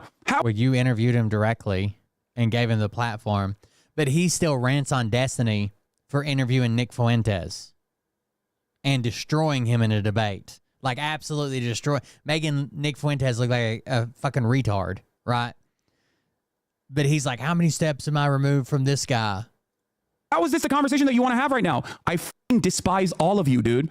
I do. I really do. I hate all of you. You aren't responsible for his tweets, but you're constantly playing defense for this guy's anti-Semitism. I want to take a moment and talk about the word Zionist. All it means is someone who thinks Israel has the right to exist, which is 90% of Jewish people. Someone who thinks Israel has the right to exist is Zionist. You know, Hassan rarely gives the definition of Zionist. He uses it like a slur, the equivalent to Nazi. Fascism is the underpinning ideological movement that the Zionist ideology represents. Same as the Nazis. The chatter is like, come to Israel and you can get a fuller perspective. And Hassan dogs him. Yeah, where is that chatter? He was like, come to Israel. It's so beautiful here. You will see the conflict from my eyes. They're all French. Yeah. I should go to the old city so I can get my fucking shit pushed in by some of the most Destiny did good with Ben Shapiro. Inbred fundamentalist hicks who can enter Israel. What's more to say? Brother, I am not going to Nazi Germany, okay? I hope you understand this. And I mean this. Come to Israel. I'm not going to Nazi Germany. All sincerity and with all disrespect. And then you got Ethan, who's been very critical of Israel, but is constantly being called a Zionist by Hassan's chat. For what other reason than him being... Ethan does seem like he's extremely critical of Israel. He's critical of both sides, right? Especially when civilians are involved or hostages are taken, shit like that. But it's so great how rampant his fucking his following is. Being Jewish. Hassan's Discord. How rabid, I guess. How rabid his following is. To the people who are in that Discord, I saw everything you guys said. It was recorded, sent to me. What I saw in that Discord was near universal praise for Hamas, near universal saying people deserved it, near universal people saying dudes who was like, the hang gliders came in and showed him what's up. People saying he's spitting facts. Near universal. People near universally calling me a Zionist. So he had a show with Hassan and finally had to break it off because Hassan's so fucking radical. Pig, mass murdering, genocidal freak. Hassan indirectly supports... They call his wife a terrorist because she's Israeli, so she had to serve in Israeli armed forces. And they have fucking video games where they play as the terrorist hunting down his wife. Like, it's wild. It's wild how far they'll go. And literally Hassan said it. Whatever the Western interest is, we're just against that, no matter what. This stuff because they're repeating it from him. It's like they hate the country so goddamn much, but sit here and benefit from it. I mean, he's a multimillionaire from being in America and being able to stream on Twitch. Fucking baying pig, you fucking bloodthirsty, violent pig dog. Suck my dick, you bad faith, apartheid defending, bloodthirsty, genocidal freak. It doesn't seem like a coincidence that his mod is wishing PTSD on soldiers in subgoing 9/11 reenactments. I will never have any pity for any soldiers. The U.S. military? Who fucking who? I hope you get PTSD. I hope you get PTSD. And I hope you get no health insurance when you get back into fucking America. She lives in Michigan, by the way. And they posted it in my head. I'm like, base? Base? 6250. 9/11 baking stream with Raph and Capri. If we get to this goal by 9/11, Capri, Raph, and I will make the Twin Towers out of a stacked cake. And we'll make an airplane, and we'll recreate 9/11. I support it if it's all jokes, but it's coming from their very real political opinions. It's not surprising that it's Hassan's friend group that goes on stage and does an Arab tier list where Hassan's at the top and Ethan's at the bottom. I'll let Ethan explain. Yeah, civilian deaths need to be kept to a minimum. I don't give a past everything. Like, I think it's kind of crazy that we catch fucking Israel spying on us all the fucking time and we don't do anything about it. I think they're if they're in this scenario, if they're the dog and we're the owner holding the leash, it seems like they're walking us, and sometimes we're on the back foot just being drug around. I don't agree with that. I don't like the way they go into other fucking countries and just start assassinating people, and then somehow we don't even say anything to them. Like, we let them slide on way too much shit. But I also think that what happened on October 7th was fucking horrible, dude. They came into like fucking music concerts, just started fucking killing everybody. A panel hosted by Frogan and 4 of her friends, in which they have a tier list where they rate people where good is Arab and bottom is loves Sabra. Sabra is a very popular hummus brand. I know in Israel, it's pretty much in everybody's refrigerator. They've been the subject of the pro-Palestine boycott. I mean, it's kind of just Arab good, Jew bad. Hassan. Yeah. Gee, I wonder where they're gonna put Hassan. I'm gonna guess they're gonna put him in Arab. Hassan is Turkish, but he's a brother. Yeah. You know, so. Yeah, I think he'd be on Arab coded. I mean, I would put him in Arab to be honest. I would put him also in Arab. Which is great. That's the good one. That's the one you want. Ethan Klein. I told you guys to clap. This is a good reaction. That was a good one. Jewish. Dude, where's the? You guys are missing a category for Zionist. That was a joke. That was just a joke. Yeah, the Zionist tier for Ethan because he's a Zionist and that's bad. Wink, wink. 90% of Jews, by the way. We're very proud of you, Denims, for bringing anti-Semitism right on stage, and you guys are killing it. Hassan read about this situation on stream and left, fully supporting the streamers. Many interpret the ranking as one from Arab to Jew. One panelist added, I'll just say it, there should be an even lower category called Zionist, which was met with applause from the audience. People have downloaded and documented Hassan's chat and is constantly calling people like Zionist dog. Zionist dog, but Zionists don't realize this makes them look like Zionists or Zionist pig dogs. Jail is Zionist pig dogs. Zionists are dumber than dogs.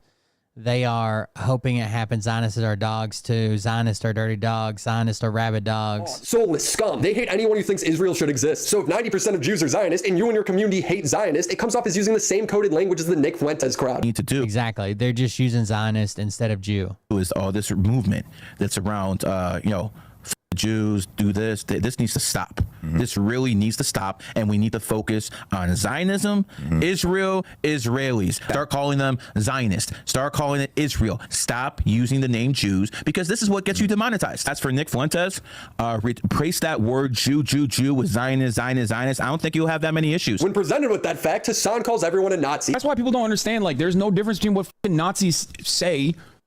It's when they bring their Christian nationalist stuff into it. Like, I was brought up in a pretty devoted Christian church, and they basically, like, you just had to agree with everything fucking Israel did, and it was like end times, God chosen people, blah blah blah. It was pretty hardcore.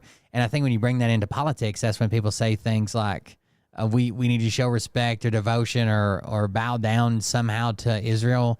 I think we should treat them like every other ally we have. They say, 95% of Jews love Zionism. 95% of Jews are Zionists. Nazis say that. You know who else says that?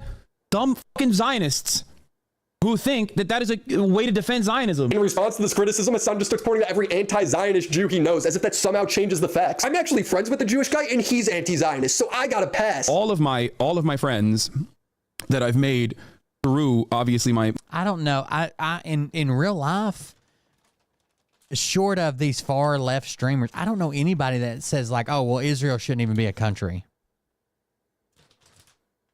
Israel shouldn't be a country at all. So are they all Zionists? My political acts and also my career in... I thought Zionism, I guess he looked up the definition, but I thought it was more than that. Like,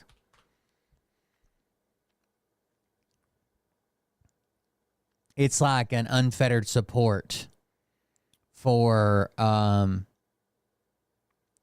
Israel to defeat all the enemies, blah, blah, blah, any means necessary kind of deal. In online media or media in general are some of the most aggro anti-Zionists you've ever met. You wouldn't be able to say you hate 90% of an ethnic group and not get banned on most of these websites. I'm genuinely asking, at what point is it just a dog whistle? So is Hassan anti-Semitic? I don't know, but every action he takes comes off that way. Jewish people are getting beat up in the streets of the Netherlands after a soccer match. Hassan is a fucking hypocrite, right? He comes out and claims, like, sees the means of production and socialism. He doesn't even pay his own producers. He lives in a fucking mansion, drives a fucking supercar. Like, he's a hypocrite. And he literally has opposite takes on the exact same situation depending on which countries are involved. It's wild. And Hassan thinks it's funny. Maccabi Tel Aviv hooligans are getting attacked right now in the Netherlands after ignoring the minute of silence for Valencia victims and singing racist chants about the extermination of Arabs. Dutch Moroccans are making them aware that this isn't... It's for the children! For the children! What the fuck? What is happening? They're beating the fuck out of Jews in the street. I'm in a bad mood. I mean, it's still kind of funny that it's like... Well, not this. I don't know what's happening. Well, then what's funny about it, Hassan? Because this is the story. He then just... I don't like how, if I criticize, like, Israel Israel assassinating a scientist in Iran, right, secretly, or if I criticize like the budget and how much money is being sent, then I get labeled anti-Semitic. But there definitely has been a real noticeable change and growth in anti-Semitism and the movement behind it and how mainstream it's allowed to be now. It's definitely happened over the last, I don't know, 5 to 10 years. It's fucking grown and it's accepted now. It's just out there. Moves on and never addresses it again. The next day you talk about it like it's a meme. This is the funny. Yeah, I mean, this is correct. Soccer fans beating each other up. What has happened to Europe? I like Destiny. I think the thing that made the shittiest thing that started me on like fuck Hassan train was that Destiny basically let him live in his house, gave him his audience, got him streaming, got him his whole fucking audience, and then he acts like he did this all on his own and fucking hates Destiny now for some reason because they disagree. Won't debate him.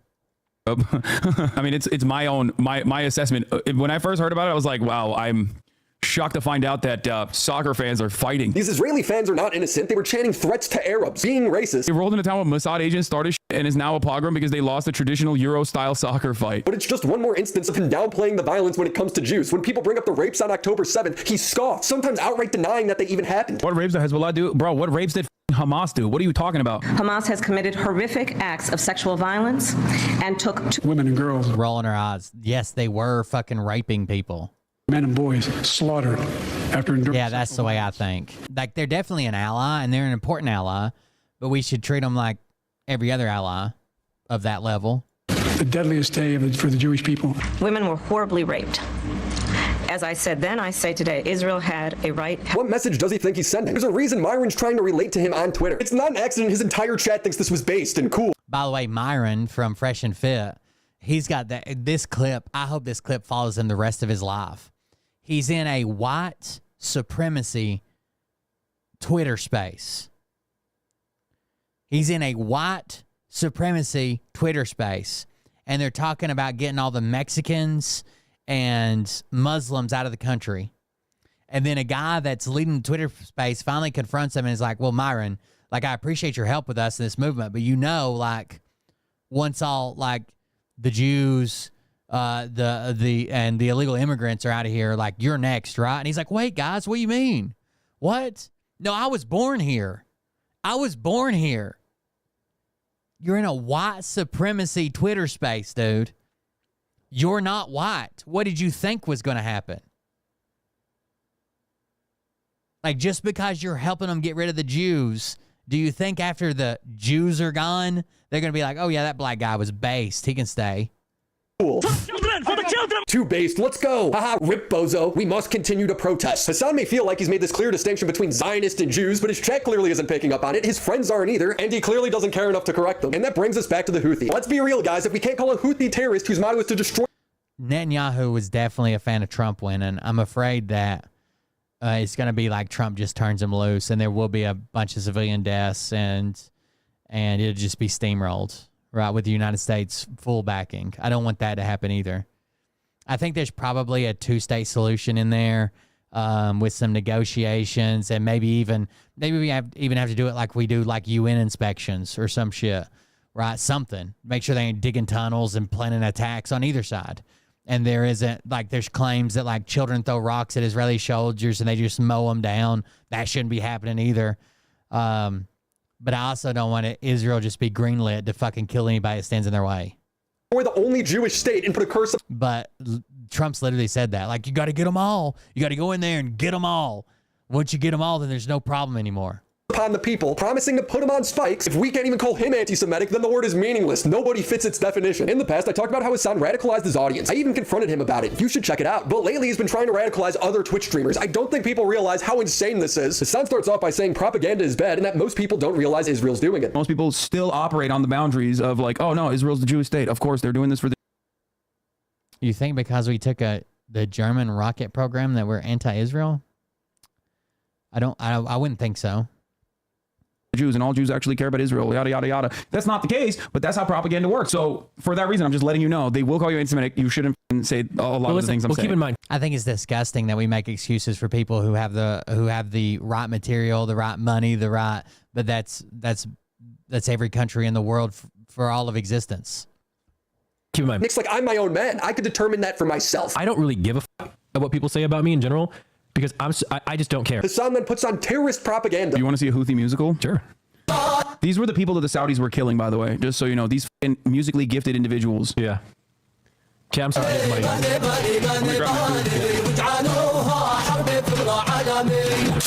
We don't care. Make it a major world war. My heart longs for Mauser rifles and assault rifles. Look at Nick's face.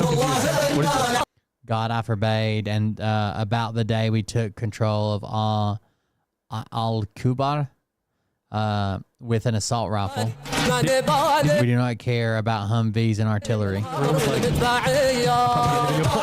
We do not care. We do not care. Yeah, some of these people look like teenagers. Wild. Soldiers. Hassan comes back and Nick asks, what are you showing me? Hassan then tries to indoctrinate him. This is a 3-minute video of... What do you mean a music video? When you said music video, I'm expecting like bad example, Chris Brown dancing, you know? No. They do they do musicals. They're very musical people. Are you being serious? Dog, what do you look? You think I made this? Isn't I know they're singing, but I'm seeing just guns and shit. This isn't a music video, Hassan. No, it is. They do musicals about like this is terrorist propaganda, the same as ISIS propaganda or any other propaganda. Their actions all the time. Yeah, they're militarized actions. Hassan paused on a screen with an entire crowd holding signs saying "Death to America, death to Israel, a curse upon the Jews." And they love walking over. They love walking over like the American flag and the Israeli flag side by side. They will always like march on it. I'm surprised they haven't done it yet. That's Hassan's favorite part. Hassan then pulls up a trade map and justifies the Houthis shooting commercial vessels, many of which are not related to Israel. What they immediately start doing is they start saying, "Oh, Israel, you're gonna blow up Palestinians.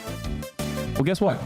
We're gonna blow you up." He thinks they're cool. Thought all they did was basically, walk around with like blades in their fucking belts and look cool. I want to ask him about the knife. The knives are sick. He says if one of those knives comes out in front of you, it's not going back until it has blood on it. Oh shit. Okay, my bad. Well, I mean, I think it's cool though. And make musicals. They make a lot of musicals. I can show you some of them in a second. What a fucking dude. Fuck Hassan. Oh, listen. You want to fucking bring a ship through? He's not this dumb, right? He's built this fucking streaming empire. He's not this fucking dumb. He doesn't even live by these beliefs, right? Here, we're going to take it. So that's exactly what the Houthis start doing.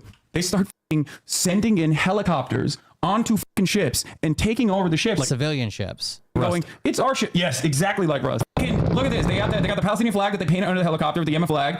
They overtake.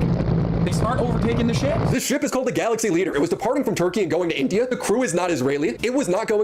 Departing Turkey, going to India. Israel. Hassan is hyped about innocent civilians being held captive. This is like a hostile... They're streaming this? Yeah. They're flexing. What? And they're coming in hot with guns. Yeah, but you have to understand, this is a deterrence, right? So like their goal is to film it. A deterrence for what? Shipping out of Turkey? And show it to the world. So like other companies literally are like, okay, we're not going to use the trade route anymore. All of a sudden, if you don't use the trade route, trade gets more expensive with the West. All of a sudden, if you can't use that trade route, the Israeli port is going to get bankrupt. Israel is not going to be able to get the materials. What is his beliefs? Pretty far left. Time that they need for waging their war. Israeli society is going to start getting upset. They're going to be like, I can't get my treats. All the way from like redistribution of wealth to Israel shouldn't fucking exist. Can't get my Amazon Prime deliveries. What the fuck is going on? I hate this. Israel sucks. I'm leaving Israel. That's the goal. He thinks Israeli society is going to collapse and everyone's going to leave the country en masse because their Amazon package is more expensive. How does anyone take this guy's political analysis seriously? They take it over. And they tell the people in the ship, it's usually like mostly Filipino people, Filipino crews. And they're like, all right, we got no problems with you, but you're coming with us. We're taking over the ship. So they did that. And these people are still held hostage to this day. In another stream. To this day, they're still being held hostage. We got no problems with you. You're just taking over the ship, and then you're going to live with us for a couple years in a prison. Hassan would mourn the leadership of Hezbollah getting killed. Hassan Nasrallah was assassinated. Wait, what'd you say? Hassan Nasrallah. Who's that? He's the leader of Hezbollah, the general secretary of Hezbollah. Hezbollah is a paramilitary organization that is also a part of the Lebanese parliament. Do we like them or no? I think as a resistance group, they're pretty successful against Israel. Oh, okay. But everybody hates them. Like everybody in the region, a lot of people don't like them. Like I like what you like. I don't have an issue with them, let's just say. He romanticizes the guy. His chat thinks Hezbollah is based. Can't believe I'm calling Nasrallah based. I mean, listen, a lot of these dudes, you see them in their fucking fits, and you hear about like some of their attitudes about like gay people, for example, and you immediately resort to Orientalist perspectives, not realizing that these motherfuckers are better read than you by a million. Hezbollah as a whole has a complicated history. My problem with Assad is that there's no nuance. He's constant.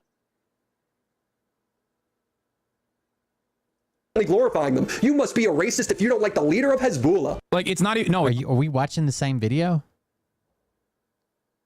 Not a broken clock situation. No, dude.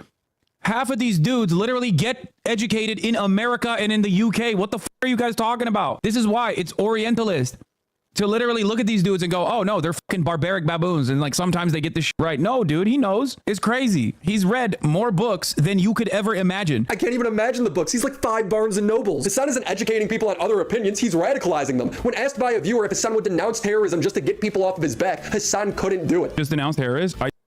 Would you just denounce terrorism to get people off your back just to end this? Just denounce terrorism. You can't. Do.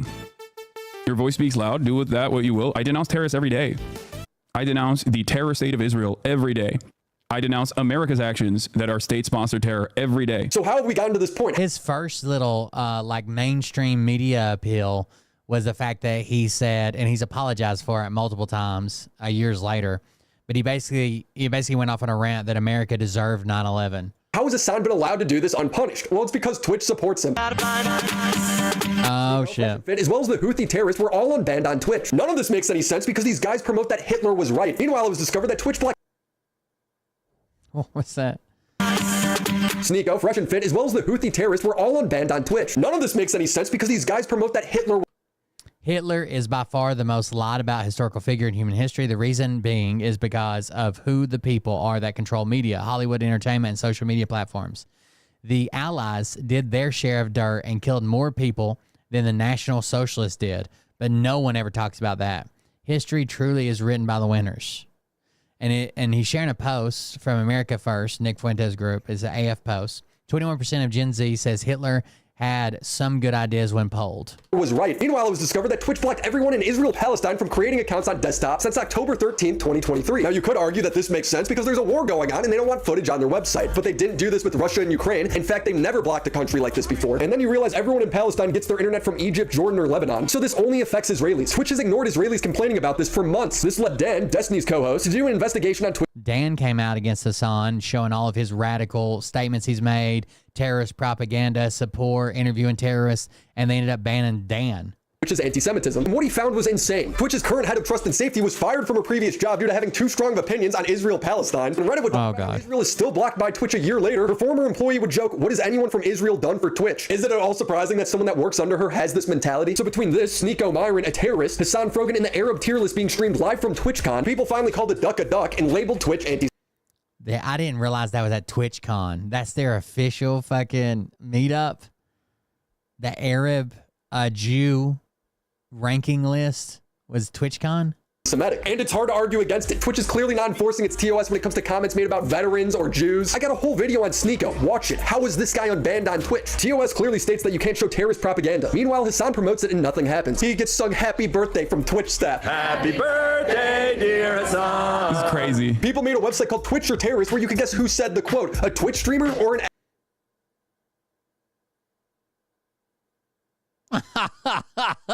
actual terrorist. America deserves 9/11. Well, terrorists did pull it off. Nope, it's Hassan. If Hezbollah is a terrorist organization, then America is the top terrorist organization. And it could go either way. Let's play it safe and say terrorists. Nope, it's Hassan again. Let's play the clip. Oh my God, well, Hezbollah is a terrorist organization? Dog, if Hezbollah is a terrorist organization, then America is the top terrorist organization, which it is, by the way. America is the top dog in terrorism, and so is Israel. What makes a terrorist group is that they pursue their political goals by targeting the civilian population. This should not be glorified. Hassan dismisses all of that and just calls everyone racist. What the fuck are you talking about? No, what you meant to say is Hezbollah is Muslim. Okay, that's what you meant to say. What you meant to say is they're Muslim. No. So of course, as they're Muslim. it's Yeah. Because every army actually is a terrorist organization that's Muslim. That's probably what this chair is saying. This chair thinks Egyptian army terrorist. Moroccan army, terrorist. Yeah, that would be ridiculous. The political bias from Twitch here is insane. How do you moderate your site as much as Twitch and then let all of this slide unless you're being anti-Semitic? That I don't know if it's as much an anti-Semitic movement as it is this suck Hassan's dick movement. Targeting Twitch's advertising. He can't do anything wrong. TOS evenly. Finally, Twitch started to ban people. Sneeko and Fresh and Fit were removed, and the 4 people on the tier list panel were banned temporarily. But not Hassan. And because of the stalemate, some creators have reported losing up to 80% of their ad revenue. You know what my problem is? I'm gonna say it. He caused the ad apocalypse. Like Twitch doesn't make, we don't make hardly any money streaming on Twitch anymore for ads. I'm not even pissed off at the streamers for doing this fucking crazy shit. I'm pissed off at Twitch for allowing it to get to this point, facilitating it, allowing it, condoning it, or turning a blind eye. To me, it seems like a Damn. Damn.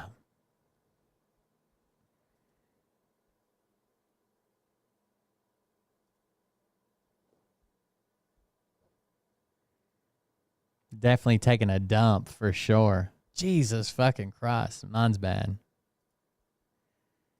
No-brainer to temporarily ban them and get all of your ads back, but no, everyone has to suffer. They refuse to enforce their TOS. Either unban everyone for their edgy political opinions or start to enforce your TOS evenly.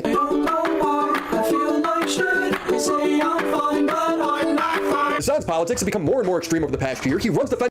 Yeah, I know who Pirate Software is. The guy with the long hair. Yeah, I don't ever watch his streams. I see a ton of his shorts all the time. For terrorists who post Jewish people on spikes. Look at the evidence he provided. I know all the evidence that he provided. I'm familiar with it. Yeah, he's a Yemeni teen with a gun. He laughs at cops getting shot. Watch out! Are you okay? Echo 781.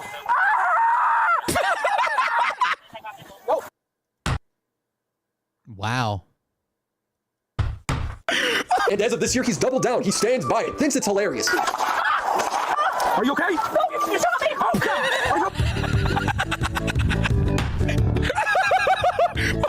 Still good. Still good.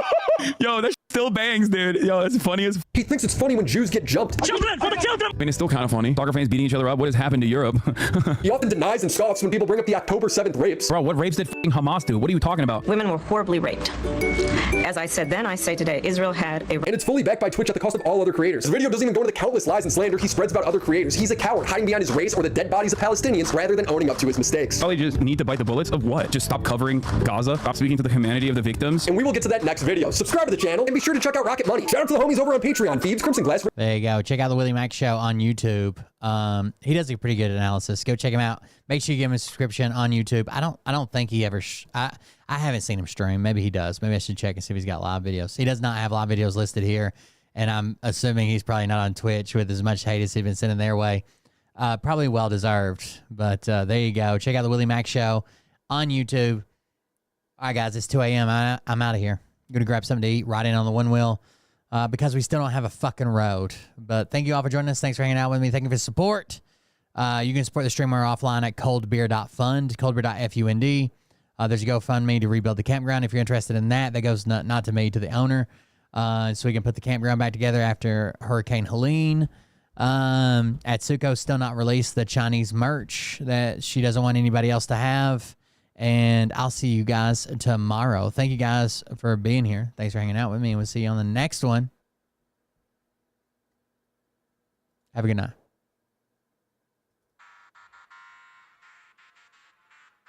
But I can tell you this about if this douchebag happens to see this particular show, you don't have the fork and balls to call out the people on this planet by name and tell them exactly who they are and tell them the rest of the world who they are. You don't have the fork and balls. You don't have the balls.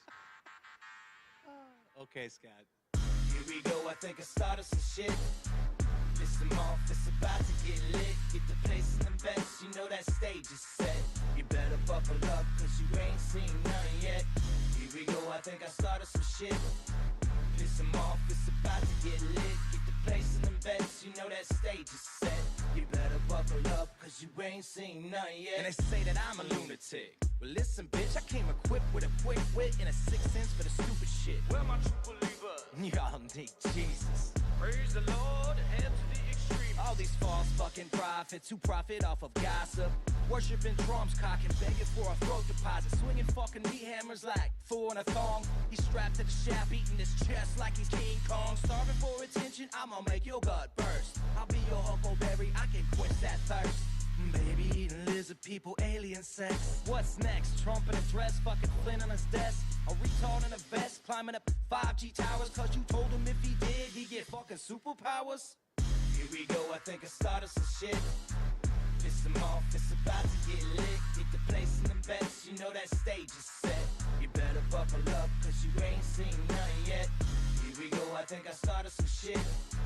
Piss them off, it's about to get lit. Get the place in the best, you know that stage is set. You better buckle buckle up, cause you ain't seen none yet. I used to find clues too when I was high on shrooms. I found myself a tunnel that led to Jason Q's bedroom. Open his closet, I found some of his meat rockets. I strapped it to my shoes and then I flew through the roof. I found myself in orbit strapped to an F-16. High on amphetamine, with Trump in between. Put on a light coat of baby oil and saluted the troops. He tapped me on the shoulder and said, "This is gonna be it." Wait. Stop. What? I'll get my files. What are you doing? Stop. Fucking stop. Dude, come on. Seriously. This is my mom's an alcoholic. Give me oh my God. Damn it. Here we go, I think I started some shit. Piss them off, it's about to get lit. Get the place in the best, you know that stage is set. You better buckle up, cause you ain't seen none yet. Here we go, I think I started some shit. Piss them off, it's about to get lit. Get the place in the best, you know that stage is set. You better buckle up, cause you ain't seen none yet. Round 3. Down goes Nino. Please say it isn't so. Got him backed up on the ropes, trying to ram it down his throat. Now things are getting rocking, he was doing so well. It's all over, hands on his shoulders, they ringing his bell. You got Frog News Network doing no damn research. They rework and copy all the cocks that came first. 9th inning, second string, and